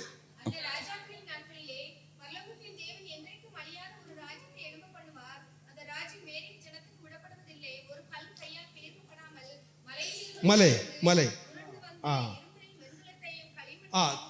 करेक्ट. तो एक मले तो पहाड़ से एक पत्थर आता है. அந்த மலையிலிருந்து ஒரு பெயர்ந்து வந்து वो पत्थर किसी का हाथ लगा नहीं है. அந்த கல் யாருடைய கையும் அதை इसका मतलब है किसी को सृष्टि नहीं. हाथ किसके लिए? इसको सृष्टि करने के लिए. ஒரு கை எதற்காக ஒன்று உருவாக்குவதற்கு. यीशु को किसी सृष्टि नहीं किया. இயேசு கிறிஸ்து யார் உருவாக்கியது? वो सृष्टि नहीं है. वो அவர் ஒரு சிருஷ்டி கிடையாது. वो के पिता से आके आया हुआ बेटा है उसका. அவர் பிதாவிலிருந்து வந்த ஒரு தேவகுமாரன். बेटा इन द सेंस की वो के बाप का वाक्य स्वरूप है. वो அவர் பிதாவினுடைய தற்சுரூபமா இருக்கிறார். उसका सूरत है. वो அவர் தேவனுடைய சுயரூபமா இருக்கிறார். सारी खूबियां उस पर है देखते हैं.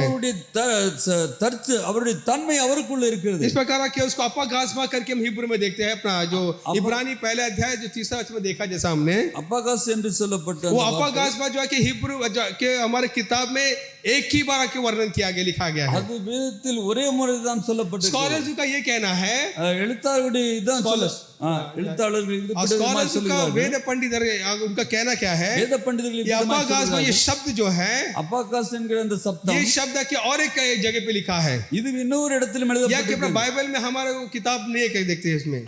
हमारी किताब नहीं. நம்ம வேதத்தில் இல்லை. वो के विजडम ऑफ सोलोमन देखते हैं हम. विजडम ऑफ सोलोमन सोलोमन का ज्ञान करके किताब है. அது ஒரு அப்படி ஒரு புத்தகம் இருக்கு. उसमें वही शब्द लिखा गया है. அதிலும் அதே வார்த்தை தான் எழுதப்பட்டிருக்கு. मैं ये क्यों कहता हूं मैं? இதனால நான் சொல்கிறேன் कि ये जो विजडम ऑफ सोलोमन जो है, विजडम ऑफ सोलोमन என்று சொல்கிறது जो कि हमारी किताब में नहीं है, लेकिन कैथोलिक जो 75 बुक्स आई गेस रखता है उनमें वो विजडम ऑफ सोलोमन तल्लुबड़ियाग मत. हां वो के ड्यूटरोकैनोनिकल मतलब जो के जो कैथोलिक लोग रखते हैं. हां कैथोलिक बाइबल ले विजडम ऑफ सोलोमन में ये अपागास बाय ब्राइटनेस के बारे में विवरण किया गया है. இந்த अपागास அந்த ब्राइटनेस அதே பிரகாசத்தை குறித்து उसमें क्या लिखा है? For she the reflection of eternal light, a spotless mirror of the working of God and the image of the goodness करके लिखा है. इसका मतलब क्या है कि वो अनंत प्रकाश का प्रतिबिंब है. அனந்தமான பிரகாசம், அது प्रतिबिंब, அது रिफ्लेक्शन. அதாவது எதிரொலி, என்ன பிரதிபலிப்பு. तो ये विजडम ऑफ सॉलोमन में लिखा है. ये विजडम ऑफ सॉलोमन में விஸ்டம் சாலமன் என்பதில் ये किसके बारे में लिखा है? இது யாரை பற்றி எழுதியிருக்குது? ज्ञान के बारे में लिखा है. அறிவை பற்றி, विजडम के बारे में, विजडम के बारे में लिखा है. விஸ்டம் பற்றி எழுதியிருக்குது. हमारे बाइबल में विजडम के बारे में कौन सा चैप्टर में लिखा है? நம்ம வேதத்தில் எங்கே எழுதப்பட்டிருக்குது? नीति वचन 8वां अध्याय में देखते हैं हम. நீதிமொழிகள் 8ஆம் அதிகாரத்தில் 22 से 31 तक पढ़ सकते हैं. नीति वचन 22वां अध्याय से 31 तक पढ़ सकते हैं.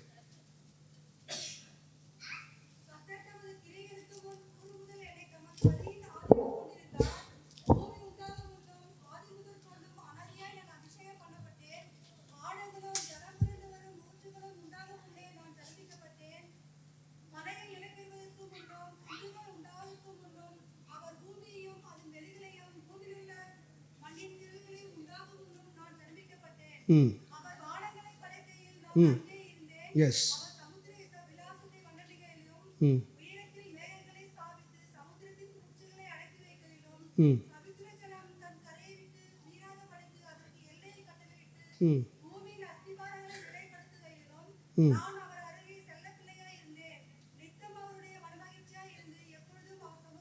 यहाँ पर है कि ज्ञान के बारे में देखते हैं हम. இங்கே ஞானத்தை या குறித்து ज्ञान को पर्सोनिफाइड किया, मतलब ज्ञान को एक व्यक्ति की तरह यहाँ पर दिखाया गया है.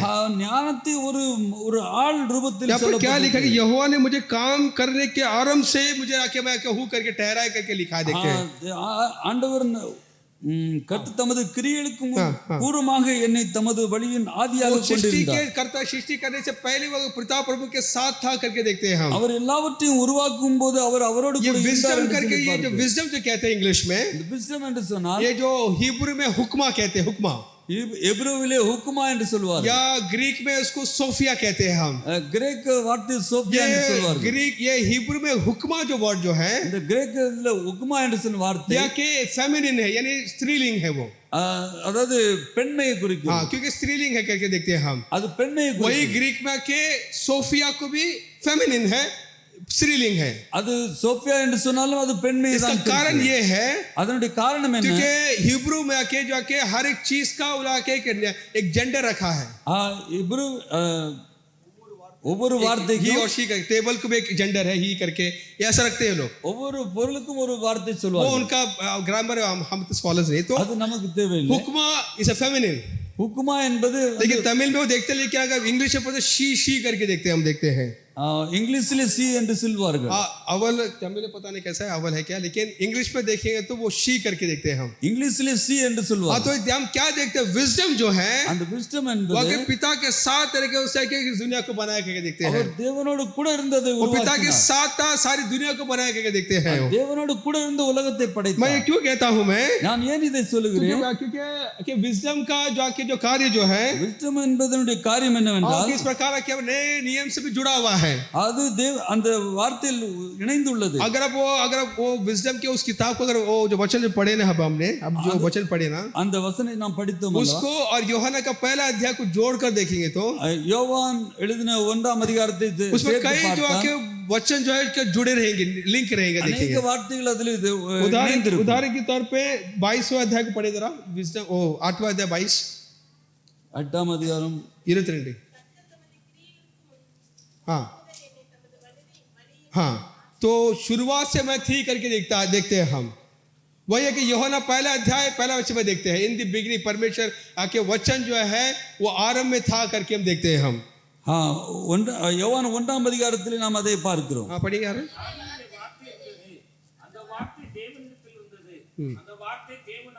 இப்போ अभी विजडम और अब 23वां वचन पढ़ेंगे, नीति वचन 8:23. यूहन्ना 1 का पहला अध्याय 2रा वचन पढ़ेंगे हम. देखिए वो शुरुआत में था, एवरलास्टिंग जो हमेशा के पिता के साथ था.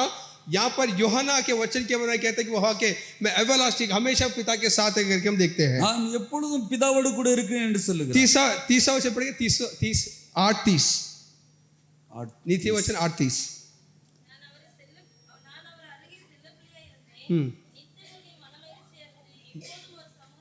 हाँ, यूहन्ना 1:18 पढ़ेंगे हम।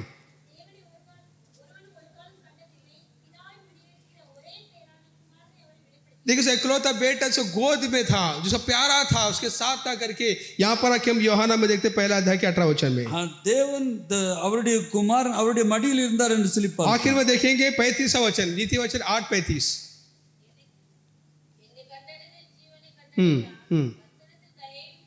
यस, यूहन्ना 30:36, यूहन्ना 3:36।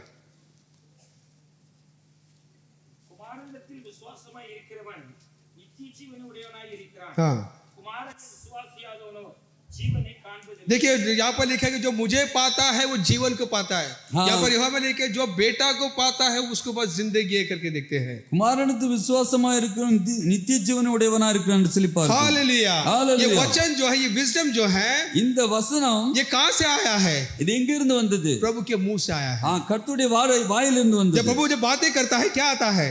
கர்த்தர் பேசுகின்ற அவருடைய வாயிலிருந்து பேசும்போது वचन आता है। வார்த்தை வரும். नीति वचन 2:6 को पढ़ेंगे।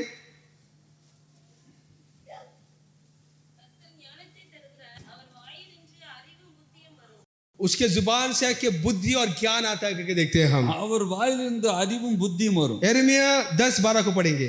यिर्मयाह 10:12। எரேமியா 10:12. एक हम्म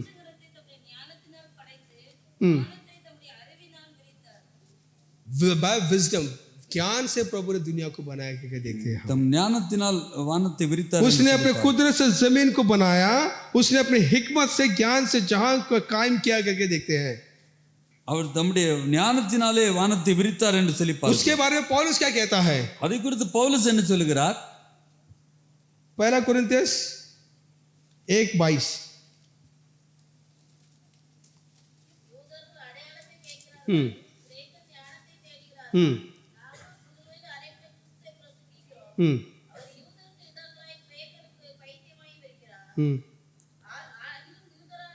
இது இல்லையா Christ the power of God, wisdom of God, அது எத்தனாவது? அப்படிங்க. தேவனால் நமக்கு ஞானமும் நீதியும் பரிசுத்தமும் மீட்புமானார்.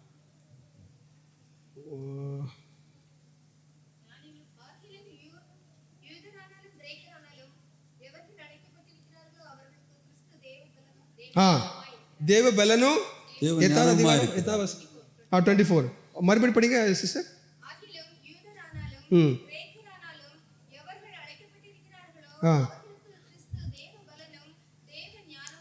Christ the power of God and the wisdom of God. Hallelujah. यहाँ पे यिर्मयाह क्या कहता है? எரேமியா என்ன சொல்றார்? अपने सामर्थ से प्रभु ने दुनिया को बनाया, தம்முடைய வல்லமையினால் अपने ज्ञान से प्रभु ने दुनिया को कायम किया कहता है। தம்முடைய ஞானத்தினாலே उसके बाद पौलुस क्या कहता है? பவுல் என்ன वो சொல்கிறார்? ज्ञान, அந்த ஞானம், वो सामर्थ அந்த வல்லமை, और कोई नहीं मसीह है। அது எல்லாமே தேவனாகிய हालेलुया। கிறிஸ்து என்று சொல்கிறார். भजन संगीत 104:24 को पढ़ेंगे। भजन संगीत 104 104:24। 104:24.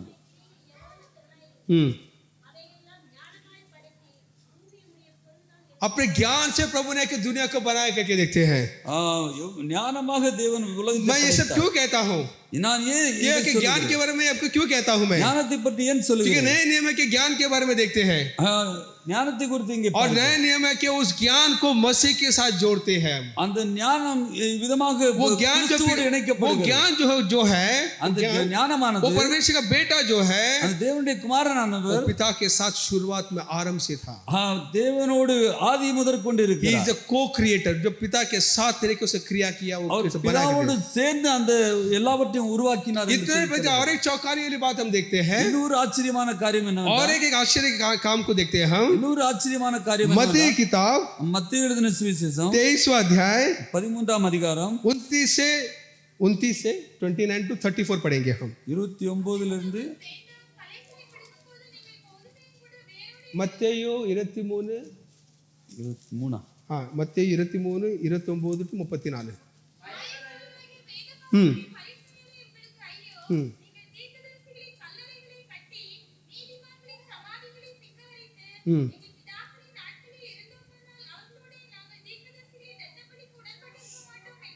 हम्म, ஆகையால் தீர்க்கதரிசிகளை கொலை செய்தவர்களுக்கு புத்திரராய் இருக்கிறீர்கள் என்று உங்களை குறித்து நீங்களே சாட்சிகளாய் இருக்கிறீர்கள். हम्म, நீங்களும் உங்கள் பிதாக்களின் அக்கிரமங்களை நிரப்புங்கள். हम्म, சர்ப்பங்களே, விரியன்பாம்பு குட்டிகளே, நரகாக்கினிக்கு எப்படி தப்பித்துக் கொள்வீர்கள்? हाँ। ஆகையால் இதோ தீர்க்கதரிசிகளையும் ஞானிகளையும் வேதபாரகரையும் உங்களிடத்தில் அனுப்புகிறேன். यहाँ पर देखो क्या देखता है कि नबियों को और के मैं इस प्रकार के जो पंडितों को मैं भेजता हूं करके यहाँ पर यीशु कहता है। இதோ தீர்க்கதரிசிகள் ஞானிகளை வேதபாரகரையும் உங்களுக்கு அனுப்புகிறேன் என்று சொல்லி यहाँ पर यीशु कहता है இங்க இயேசு சொல்லுகிறார், मैं नबियों को भेजता हूँ, நான் उங்களை मैं தீர்க்கதரிசிகளுக்கு आके जो वेद पंडितों को भेजता हूँ। வேதபாரகரை அனுப்புவேன். ये कौन करता है? யார் இது சொல்லுகிறார்? पुराने नियम में पिता परमेश्वर करता है। இது பழைய ஏற்பாட்டில் பிதாவானவர் செய்தார். यशाया 6:8 को पढ़ेंगे। 6:8 எசாயா 6:8 வாசிக்கலாம். நான் யாரை அனுப்புவேன்? யார் போர் நமது காரியமாய் போவான் என்று உரைக்கிற ஆண்டவரின் சத்தத்தை கேட்டேன். या நான் இதோ இருக்கிறேன். यहाँ एरेमिया 1:7 पढ़ेंगे। 1:7 1:7 எரேமியா 1ஆம் அதிகாரம் 7வது வசனம்। நான் சிரிக்கிறேன் என்று நீ சொல்லாதே. நான் உன்னை அனுப்புகிற எல்லாரிடத்திலும் நீ போ. यहाँ पर देखिए पिता परमेश्वर जो कि प्रभु जो है कि भेजता है करके बोलते हैं हम।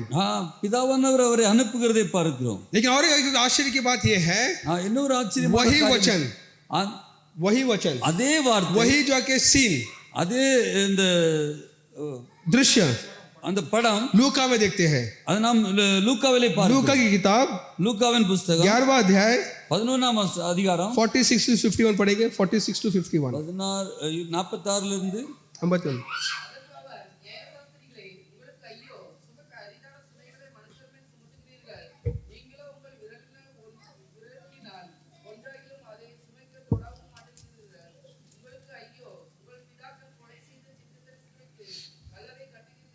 हम्म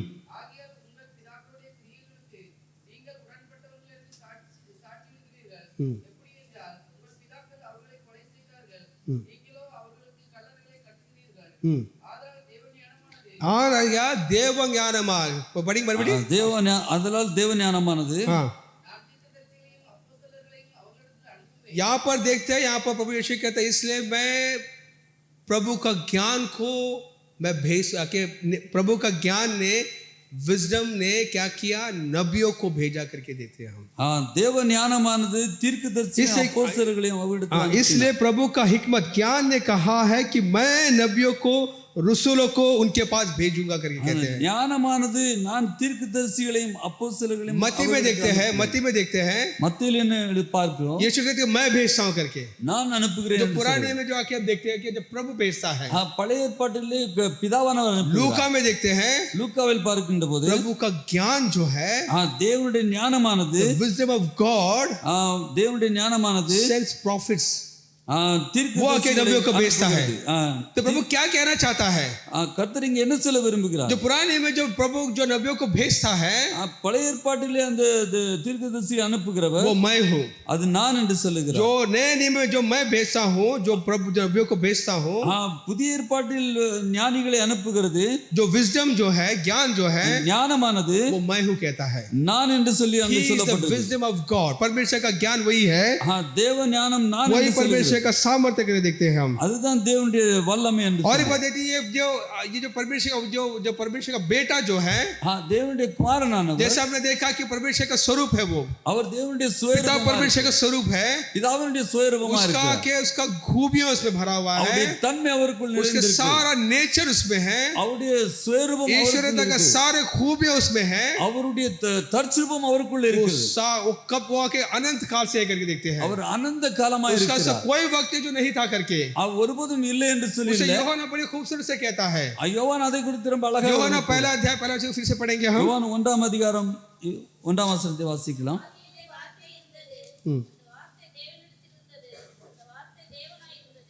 आदि में वचन था, ஆதியிலே அந்த வார்த்தை वचन இருந்தது. परमेश्वर के साथ था, அந்த வார்த்தை और தேவனிடத்தில் वो இருந்தது. वचन आके परमेश्वर है करके அந்த देखते हैं। வார்த்தை தேவனாய் இருந்தது. और तो யோவாन क्या कहना चाहता है யோவான் என்ன சொல்ல कि விரும்புகிறார்? ये जो वचन जो है, இந்த वो வசனமானது, लॉगस जो है, அந்த வார்த்தை वो मेमोरा जो है, मेमोरा, மெமரா என்பது अब वो आके सडनली नहीं आया, தானாகவே வரவில்லை. मरियम के पेट से नहीं आया, மரியாளுடைய வயிற்றில் இருந்து वो வரவில்லை. शुरुआत में है।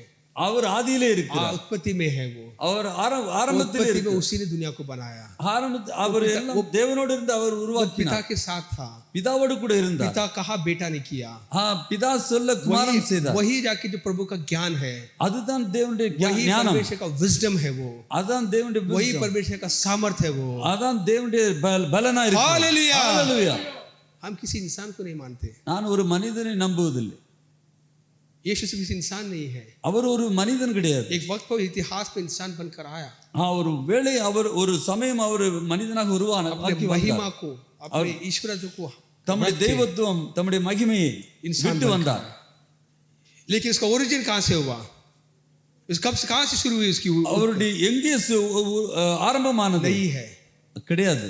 वो कहता है मैं ही आदि और अंत हूं, நானே ஆதியும் मैं அந்தமுமாய் ही अल्फा और ओमेगा हूं, நானே அல்பா मैं ही ஒமேகாவும் शुरू இருக்கிறேன். हूं, मैं ही की इब्तिदा हूं, मैं ही इंतहा हूं, मैं ही शुरू आखिर होकर कहता है। நானே ஆதியும் அந்தமுமாய் இருக்கிறேன். ये यूहन्ना को ये कहां से मिला ज्ञान, இந்த ஞானம் இங்கிருந்து ये அவருக்கு வந்தது. वचन का யோவானுக்கு. ये कॉन्सेप्ट हुआ कि यूहन्ना को कहां से मिला, இந்த வசனம் இது எப்படி யோவானுக்கு கிடைத்தது? परमेश्वर वचन है करके ये कॉन्सेप्ट, ये ज्ञान यूहन्ना को कहां से मिला। தேவன் வார்த்தையா இருக்கிறார். தேவனா அந்த தேவனுடைய வார்த்தையா क्या वो இருக்கிறார். ग्रीक இது எப்படி फिलॉसफी का கிடைத்தது? इस्तेमाल करता है क्या, क्योंकि लोगोस जो है ग्रीक फिलॉसफी लोग भी इस्तेमाल करते थे, Greek philosophy, Greek philosophy, philosophy Aristotle हो या अपना फाइलो हो जो यहूदी जो कि फिलॉसफर है, उन्होंने भी लोगस के बारे में कहा है, அவர்களும் இந்த வார்த்தை சொல்லி இருக்கிறார். लोगस करके, லோகஸ் लोगस ये लोगस को यूहन्ना कहां से इसको मिला, इसको ये இந்த லோகஸ் என்ற வார்த்தை அவருக்கு எப்படி கிடைத்தது? उसको अपने बाइबल से मिला,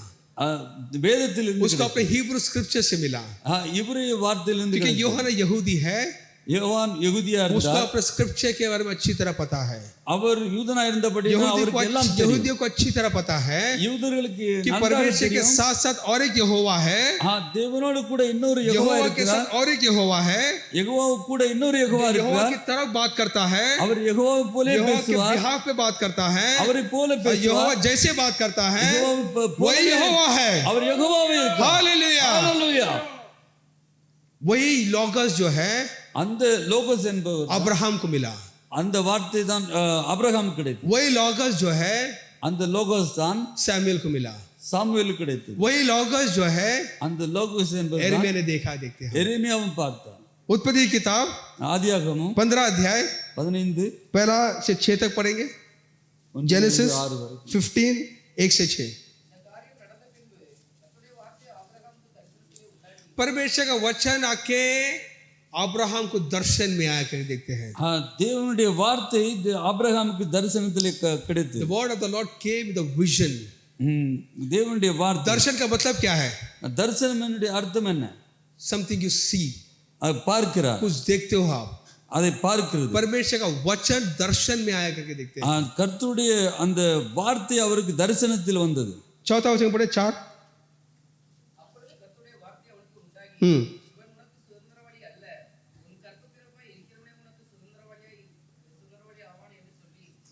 அவர் அவனை வெளியே அழைத்து, நீ வானத்தை அண்ணாந்து பார், நட்சத்திரங்களை எண்ண உன்னாலே கூடுமானால் அவைகளை எண்ணு என்று சொல்லி, பின்பு அவனை நோக்கி, உன் சந்ததி இவ்வண்ணமாய் இருக்கும் என்றார். यहाँ पर आके जाके अब्राहम को परमेश्वर का वचन, the word of the Lord appeared to Abraham in a vision। परमेश्वर का वचन जो है उसको दर्शन में appear किया something you see, தேவனுடைய visualize। வார்த்தை அவருக்கு தரிசனத்தில் காண்பிக்கப்பட்டது. इस प्रकार के यीशु यूहन्ना की किताब में क्या कहता है, யோவான் விதமாய் சொல்லப்பட்டிருக்கிறது. यीशु क्या कहता है उसके बारे இயேசு में, என்ன சொல்லுகிறார்? यूहन्ना 8:40 को पढ़ेंगे, யோவான் 8:40 படிக்கலாம்.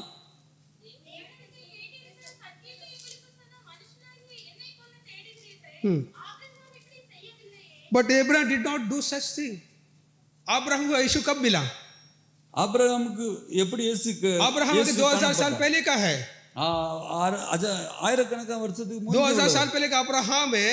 यहाँ पर यीशु कहता है कि ये father Abraham did not do this, आपका पिता अब्राहम मेरे साथ ऐसा नहीं किया, सलूक नहीं किया। உங்களுடைய பிதா ஆபிரகாம் என்னோட இப்படி செய்யவில்லையே। यूहन्ना 8:56 को पढ़ेंगे हम। मेरा तुम्हारा पिता अब्राहम जो है मेरे दिन को देखना चाहता है, उसने देखा और उसे खुशी मनाए के देखते हैं। உங்கள் பிதாவாகிய ஆபிரகாம் என்னுடைய நாளை காண ஆசையா இருந்தான், அவன் கண்டு களி கூர்ந்தான். अब्राहम ने यीशु को देखा। ஆபிரகாம் இயேசுவை तीन பார்த்தார். फरिश्ते जब ममरे से जब आया था, तीन फरिश्ते அந்த மருவ மலையிலே அந்த मूंड दूदरगल तीन मनुष्य जो आए यीशु अब्राहम को मिलने के लिए, ஆபிரகாமை சந்திக்க அந்த 3 தூதர்கள் उसमें से வந்தபோது एक यहोवा है, அதில் ஒருவர் वो யெகோவா यीशु है। அவர் இயேசுவா இருந்தார். कुछ लोग का स्कॉलर का कह रहे हैं कि वो तीनों पिता पुत्र पवित्र आत्मा कहते हैं। அது மூவரும் பிதா குமாரன் பரிசுத்த ஆவியானவர் मैं उसके சொல்லுகிறார். बारे में चर्चा नहीं करना चाहता हाँ, हूँ, देखो, लेकिन देखो, एक बात है कि उसमें एक यहोवा है, அதிலே ஒன்று एक परमेश्वर है, அது இயேசு, वो यीशु है, அவர் இயேசுவே, वो परमेश्वर का वचन है। அது தேவனுடைய வார்த்தை. हालेलुया। ஹalleluya. वही आके परमेश्वर का वचन सामुएल को मिला, அந்த வார்த்தை தான் वो सामुएल ने देखा वचन को। சாமுவேல் அந்த வார்த்தையை கண்டார். पहला सामुएल 1 சாமுவேல் 3 अध्याय 3 வசனம். पहला वचन को पढ़ेंगे और 7वां वचन को। हाँ, परमेश्वर का वचन बहुत ही दुर्लभ था। कारण क्या बताइए? हाँ पढ़िए। प्रत्यक्ष दर्शन नहीं था, பிரத்யட்சமான தரிசனம் இல்லை. परमेश्वर का वचन दर्शन देना बंद कर दिया। தரிசனம் கொடுப்பதை தேவன் விட்டு हाँ விட்டார். ये बस ये ले हाँ, सामुएल आके परमेश्वर को नहीं जाना क्योंकि उसको अब तक परमेश्वर का वचन नहीं मिला। சாமுவேல் இன்னும் கர்த்தரை அறியவில்லை, ஏனென்றால் அவர் இன்னும் आप आके पिता को तब तक नहीं जान सकते हो நீங்கள் பிதாவை அதுவரைக்கும் அறிய முடியும். எது வரைக்கும் என்றால் तब तक बेटे को नहीं जानोगे। குமாரனை அறியும் வரைக்கும். कोई पिता को नहीं देखा, ஒருவருமே பிதாவை பார்க்கவில்லை. जो उसका प्यारा बेटा जिसको गोद में जो है, அவருடைய செல்ல பிள்ளை அவருடைய மடியில் இருக்கிறவரே उसने पिता को जाहिर किया। அவரே பிதாவை आप வெளிப்படுத்தினார். पिता को डायरेक्ट नहीं देख सकते, நீங்கள் நேரடியாக பிதாவை பார்க்க आप முடியாது. बेटे को देखने से आप पिता को देखते हैं। நீங்கள் அவருடைய குமாரனை यहाँ पर देखें பார்ப்பதினால் सामुएल को, அவரை பிதாவை यहाँ पर பார்க்கலாம். देखो अब तो प्रभु का जो है वचन जो जाहिर हुआ ने, इसलिए पिता मर में पड़ेगी पड़ेगी। अब तक सामुएल ने प्रभु को नहीं जाना, कारण क्या? அவர் காரணம் என்ன? प्रभु का वचन अभी तक उसको जाहिर नहीं हुआ कर देखते हैं। கர்த்தருடைய வார்த்தை இன்னும் அவருக்கு வெளிப்படவில்லை. 20 வாசிங்க 20:21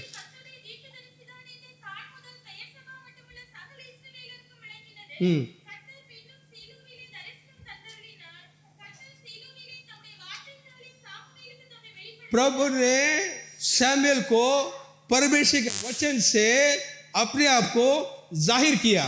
கர்த்தர் தம்முடைய வார்த்தையினாலே சாமுவேலுக்கு தம்மை வெளிப்படுத்தினார். He revealed himself as the word of the Lord to Samuel. கர்த்தர் தம்முடைய வார்த்தையினாலே சாமுவேலுக்கு தம்மை वो வெளிப்படுத்தினார். परमेश्वर का वचन जो है அந்த தேவனுடைய வார்த்தை सामुएल ने देखा, சாமுவேல் பார்த்தார். उससे बात किया। அவரோடு பேசினார்.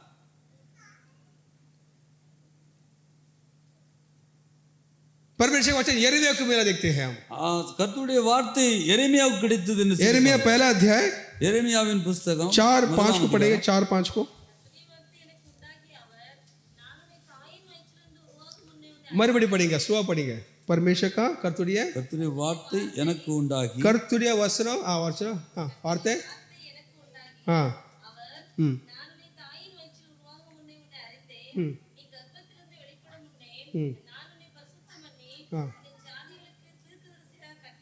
ఇలా పోదు అதாவது परमेश्वर का वचन जो है उसको आके प्रकट हुआ करके देखते हैं।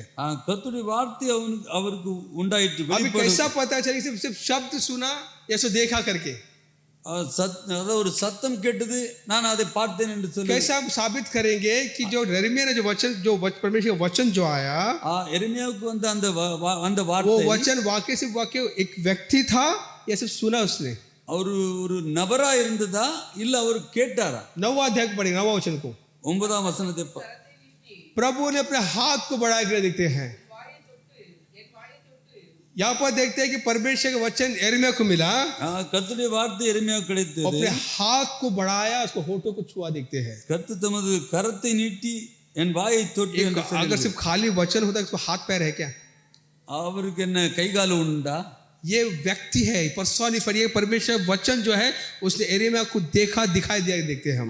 கர்த்தருடைய அந்த வார்த்தை அவருக்கு தெரிந்தது, பார்த்தார் என்று சொல்லி சொல்லப்படுது. हाँ विरोधवासी सॉरी।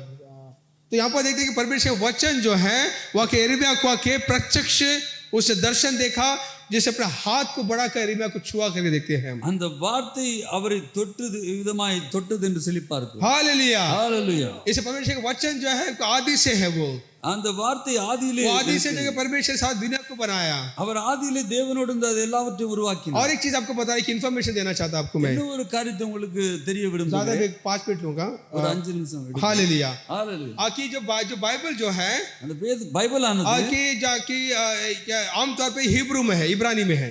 இப்ரானி பாஷையில் உள்ளது. लेकिन जब यहूदी लोग जब असीर लेकर गए, असीर गए बेबीलोन में, பாபிலோன் போகும்போது वहाँ पर 70 साल रहे वो लोग। அங்க 70 வருடம் அங்கே वहाँ இருந்தார்கள். पर रहने की वजह से उनको हिब्रू भाषा उनका थोड़ा सा कमजोर हो गया।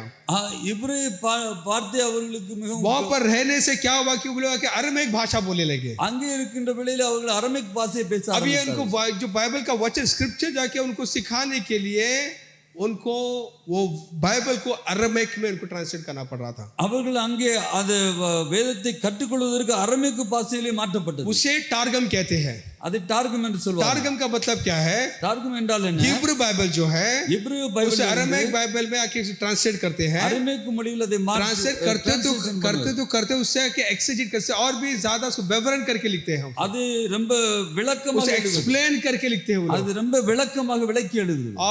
तो मैं ये क्यों कहता हूं मैं, நான் ஏன் இதை क्योंकि जब ये जो टारगम जो अरमेक का जो में ट्रांसलेट जब किया गया था, அரமைக்கு மொழியிலிருந்து இவர்கள் டிரான்ஸ்லேஷன் பண்ணும்போது जो वचन में हम जो आदि में जो भी हम वचन को देखते हैं बाइबल में, எல்லா வசனத்தை பார்க்கின்ற போது हर जगह पे आके उन्होंने क्या उन्होंने लिखा, बात पता है आपको? அதுல என்ன எழுதப்பட்டிருக்கிறது? कि परमेश्वर का वचन ने सृष्टि किया करके। தேவனுடைய வார்த்தை मिसाल के तौर पर आदि उत्पत्ति पहला अध्याय पहला वचन पढ़ेंगे अब जरा। ஆதியாகமம் 1ஆம் அதிகாரம். अभी इंग्लिश में क्या लिखा है, तमिल में क्या लिखा है कि आदि में परमेश्वर ने जमीन आसमान को बना लिखा, बराबर है। लेकिन अरमेक टारगम में कैसा लिखा है? அரமைக் மொழியில் என்ன कि எழுதப்பட்டிருக்கிறது? आदि में ஆதியிலே परमेश्वर का वचन ने जमीन आसमान को बनाया।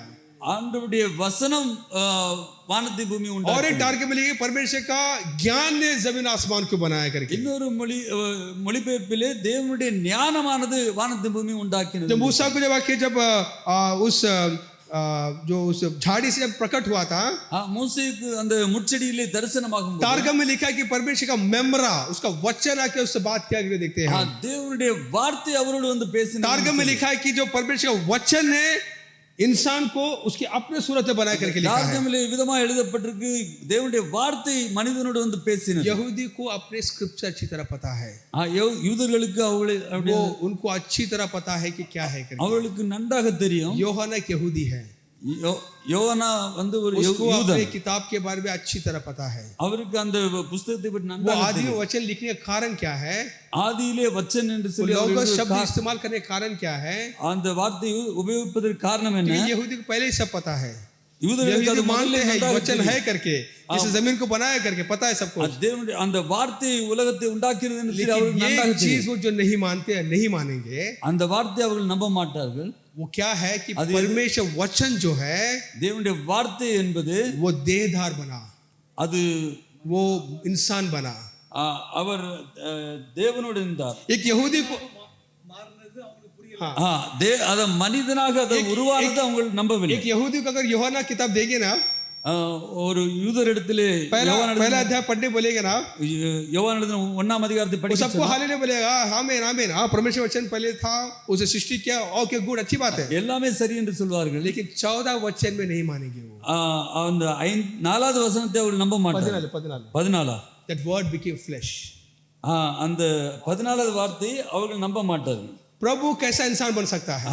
தேவன் எப்படி वो कैसा कुंवारी के पेट से आ सकता है? அவர் எப்படி மனிதனாக कैसा नहीं माने, हरगिज नहीं हो सकता, नहीं அதை मानेंगे। நாங்கள் நம்பவே மாட்டோம் என்று சொல்றார். अदरवाइज यूहन्ना की किताब के सब बातों को मानेंगे ब्रो, लेकिन एक बात मानेंगे, எல்லாவற்றையும் परमेश्वर நம்புவார்கள். यहोवा इंसान बनके माँ एक औरत के पेट से कैसा आ सकता है? அந்த வார்த்தை மாம்சமாகி கிருபையினால் சத்தியத்தினால் நிறைந்தவராய் இந்த வசனத்தை அவர்கள் நம்ப மாட்டார்கள். हालेलुया। ஹalleluya. तो आज हमने क्या देखे? हमने நாம் இன்னைக்கு என்ன கற்றுக்கொண்டோம்? प्रभु यीशु ने आके अपने चेलों को कैसरिया फिलिप में लेकर गए। அங்கே பிலிப்பியன் என்ற இடத்துக்கு கொண்டு कैसरिया फिलिप செசரியா பிலிப்புக்கு वो जो prostitute அழைத்து के पाप கொண்டு से भरे उस इलाके पे ले जाकर वो अपने आप को प्रकट कर अपने आप को उनसे पूछता क्या इंसान मेरे बारे में क्या कहते हैं அங்கே மனிதர்கள் என்னை யார் என்று சொல்கிறார் என்று கேட்கிறார். पत्रस से कहते जिंदा खुदा का बेटा பேதுரு சொல்கிறார் நீ ஜீவனுள்ள தேவனுடைய குமாரனாகி கிறிஸ்து என்று சொல்கிறார். और कितने बेटे हैं बाइबल में देखते हैं பைபிள்ல வேதத்தில் நாம் பார்க்க எத்தனை பிள்ளைகள் परमेश्वर के बेटे हैं कि देखते हैं எத்தனை தேவனுடைய பிள்ளைகள் இருக்கிறார்கள் என்று लेकिन ये जो परमेश्वर का बेटा जो है இந்த தேவனுடைய குமாரன் ओनली बिगॉटन सन ஒரே பேரான தேவனுடைய एकलौता குமாரன் बेटा ஒரே தேவனுடைய वो பேரான बाकी बेटों में से जैसा नहीं है மற்ற தேவனுடைய பிள்ளைகளை वो போல पिता அல்ல. के साथ पिता का स्वभाव उसमें है அவர் பிதாவினுடைய தன்மை पिता அவருடைய से वो जाहिर हुआ he was brought forth பிதாவினுடைய தற்சுரூபமாக उसका இருக்கிறார். स्वभाव उसमें है அவருடைய சுபாவம் அவரில் उसका இருக்கிறது. ईश्वरता उसमें है அவருடைய தெய்வத்துவம் उसका ईश्वरता परिपूर्णता उस पर ड्वेल करता है தேவனுடைய பரிபூர்ணம் எல்லாம் அவர் वही आके जो परमेश्वर का विजडम है அவரே தேவனுடைய वही परमेश्वर का वचन है தேவனுடைய வார்த்தையா இருக்கு. वही वचन जाके दुनिया को बनाया है அந்த வார்த்தை தான் वही உலகத்தை वचन जाके உண்டாக்கியது. अब्राहम को मिला है அந்த வார்த்தை தான் वही ஆபிரகாமுக்கு वचन கிடைத்தது. जाके जो एरमिया ने देखा அந்த வார்த்தை தான் वही எரேமியாவை वचन பார்த்தார். जिसने सैमुएल को देखा அந்த வார்த்தை தான் சாமுவேலும் கண்டார். वही वचन हमको मिला அந்த வார்த்தை தான் वो நமக்கும் वचन கிடைத்தது. हमें दिल में हमारे सुकूनत करता है அந்த வார்த்தை वो நமக்குள்ளாக वचन से இருக்கிறது. बातें करता है அந்த வார்த்தை वो நம்மோடு वचन பேசுகிறது. सर्वशिक्षी सृष्टि करता परमेश्वर அந்த வார்த்தை वो सर्वशिक्षी परमेश्वर சர்வத்தை अपने உண்டாக்கின सारे தேவன் महिमा को छोड़कर அந்த சர்வ மகிமையை अपने सारे விட்டு जाके जलाल को छोड़कर நம்முடைய மகிமையை விட்டு अपने पिता को स्वरूप को जाके एक हालात रख के அந்த தேவ பரிபூரணத்தை விட்டு हमारे जैसा हमारे लिए நம்மை போல हमारे जैसा நம்மை போல इंसान बनकर आया இந்த மனிதனாக இந்த பூமியில் வந்தார். परमेश्वर का बेटा தேவனுடைய जो குமாரன் खुद के परमेश्वर है அவர் தேவனா இருக்கிறார். त्रिएक परमेश्वर दूसरा व्यक्ति है திருத்துவத்தின் हमारे மூன்றாவது ஆளா खातिर இருக்கிறார். हमारे खातिर நமக்காக हमारे लिए நமக்காக इस पाप भरी दुनिया में आया இந்த பாவம் நிறைந்த हमारे உலகத்தில் जैसे வந்தார். सारे जिल्लत को निंदा को सहा उसने நமக்காக நிந்தைகளையும் ताकि हम उसके बेटे के हम शक्ल बने हालेलुया அவருடைய उसके बेटे के हम शक्ल में होने के लिए தேவனுடைய குமாரனை போல் நாம் மாறுவதற்காக उसने सब कुछ सहा அவர் எல்லாவற்றையும் சகித்து ताकि जो पर विश्वास करे அவரை விசுவாசிக்கிற எத்தனை பேரோ उसके बेटे के हम शक्ल में हो அவருடைய தேவனுடைய குமாரனை போல் ஆக इसीलिए முடியாது. आके जब मरकर जी उठने के बाद அவர் மரித்து உயிர் தெழுந்த பிறகு चेलों ने बड़े दिलेरी से के प्रचार किया அவர்கள் தைரியமாக பிரசங்கித்தார். ये परमेश्वर का बेटा है இவரே தேவனுடைய ये குமாரன். परमेश्वर का बेटा है இவரே தேவனுடைய குமாரன் என்று ये சொல்லி. प्रेरित की किताब 9वां अध्याय 20 वचन पढ़ेंगे 9:20 அப்போஸ்தலர் 9:20 5 मिनट அவனின்றி கிறிஸ்து தேவனுடைய குமாரன் என்று ஆலயங்களிலே பிரசங்கித்தார். मंदिरों में इबादत खाने में एक हैकर में जाकर उन्होंने बड़े खुल्लम खुल्ला प्रचार किया उन्होंने அவர்கள் ஆலயத்திலும் எங்கும் அவரை தேவனுடைய ये குமாரன் என்று परमेश्वर का பிரசங்கித்தார். बेटा है करके இவரே தேவனுடைய குமாரன் என்று யோவானா பேசினார். 20वां अध्याय 30-31 யோவானா 20वां अध्याय 30-31 யோவான் 20 21 22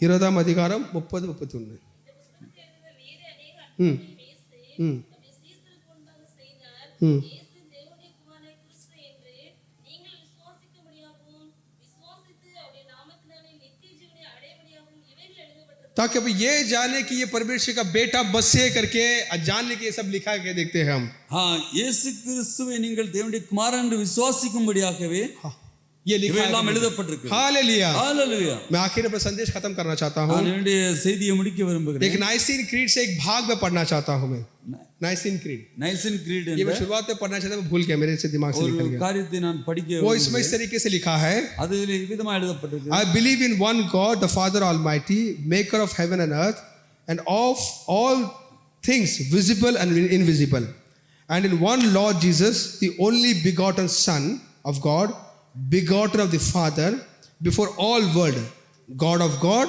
light of light, very God of very God, begotten, not made, being one substance with the Father, by whom all things are made. के देखते हैं हिंदी में है को एक ईश्वर एक ही परमेश्वर सर्वशक्तिमान पिता सर्व वல்லமுள்ள தேவன் स्वर्ग पृथ्वी பரலோகம் பூமி भूमि तथा सभी जो के दृश्य जो सृष्टियां எல்லாவற்றையும் படைத்து दृश्य अदृश्य காணப்படதும் காணப்படாதவைகளும் चीजों का निर्माता है எல்லாவற்றையும் உருவாக்கினார். और उसका एक पुत्र यीशु मसीह அவருடைய ஒரே பேரான குமாரன் जो இயேசு ईश्वर का एकमात्र पुत्र है தேவனுடைய ஒரே பேரான जो குமாரன் सभी संसारों से पहला पिता से उत्पन्न हुआ है அவர் ஆதியிலே தேவனோடு இருந்தார். ईश्वर का ईश्वर தேவனோடு தேவன் प्रकाश का प्रकाश உலக வெளிச்சத்துக்கு வெளிச்சமாயும் उत्पन्न हुआ है निर्माण नहीं உருவானார்.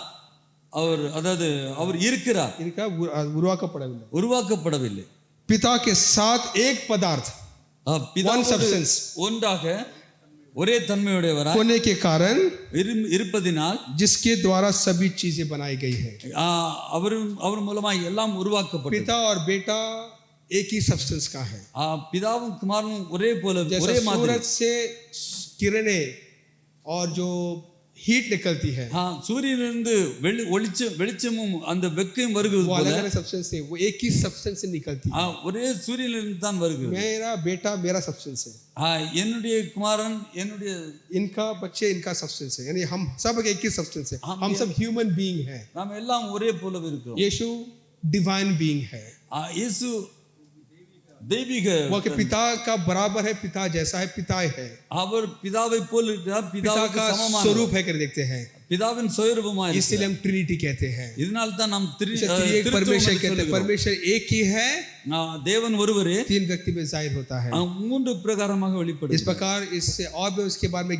जाने हम இன்னும் அதிகமாக देखिए बाइबल कहते हैं कि परमेश्वर के बेटे के पहचान में बड़े लिखा है தேவனை அறிகிற அறிவில் நாம் வளர और भी வேண்டும். उसके पहचान में बड़े हम இன்னும் அவருடைய வசனம் इसके गहराई को और भी जाने औरों को भी इसके बारे में बताए हम இன்னும் அவருடைய அந்த வேதத்தின் ஆழத்தை खास करके अपने मुस्लिम भाई को बताए हम நம்முடைய முஸ்லிம் சகோதரரோடு क्योंकि उन பேசுவோம். बहुत बड़ी गलत फहमी में है लोग அவர்கள் ரொம்ப தவறான गलत तरीके से यीशु का और पिता का संबंध को देखते हैं தவறான முறையிலே அவர்கள் இயேசுவையும் பிதாவையும் தோலுகிறார்கள். परमेश्वर को बेटा कैसा हो सकता है தேவனுக்கு எப்படி பிள்ளை जब ஆகும்? उसको गर्लफ्रेंड ही नहीं है அவருக்கு கேர்ள் ஃப்ரெண்டே वो கிடையாது. जिस्मानी नजर से देखते हैं வேற விதமாக उनको பார்க்கிறார். ईश्वर ज्ञान नहीं है அவர்களுக்கு தெய்வீக ஞானம் கிடையாது. हम आके उनको समझाए நாம் उनका அவர்களுக்கு अपने सच्चा परमेश्वर के बेटे के पास लेकर आए அவர்கள் தேவனுடைய பிள்ளை தேவனுடைய குமாரனிடத்தில் அழைத்து हालेलुया ஹalleluya. परमेश्वर चर्च का आशीष करें।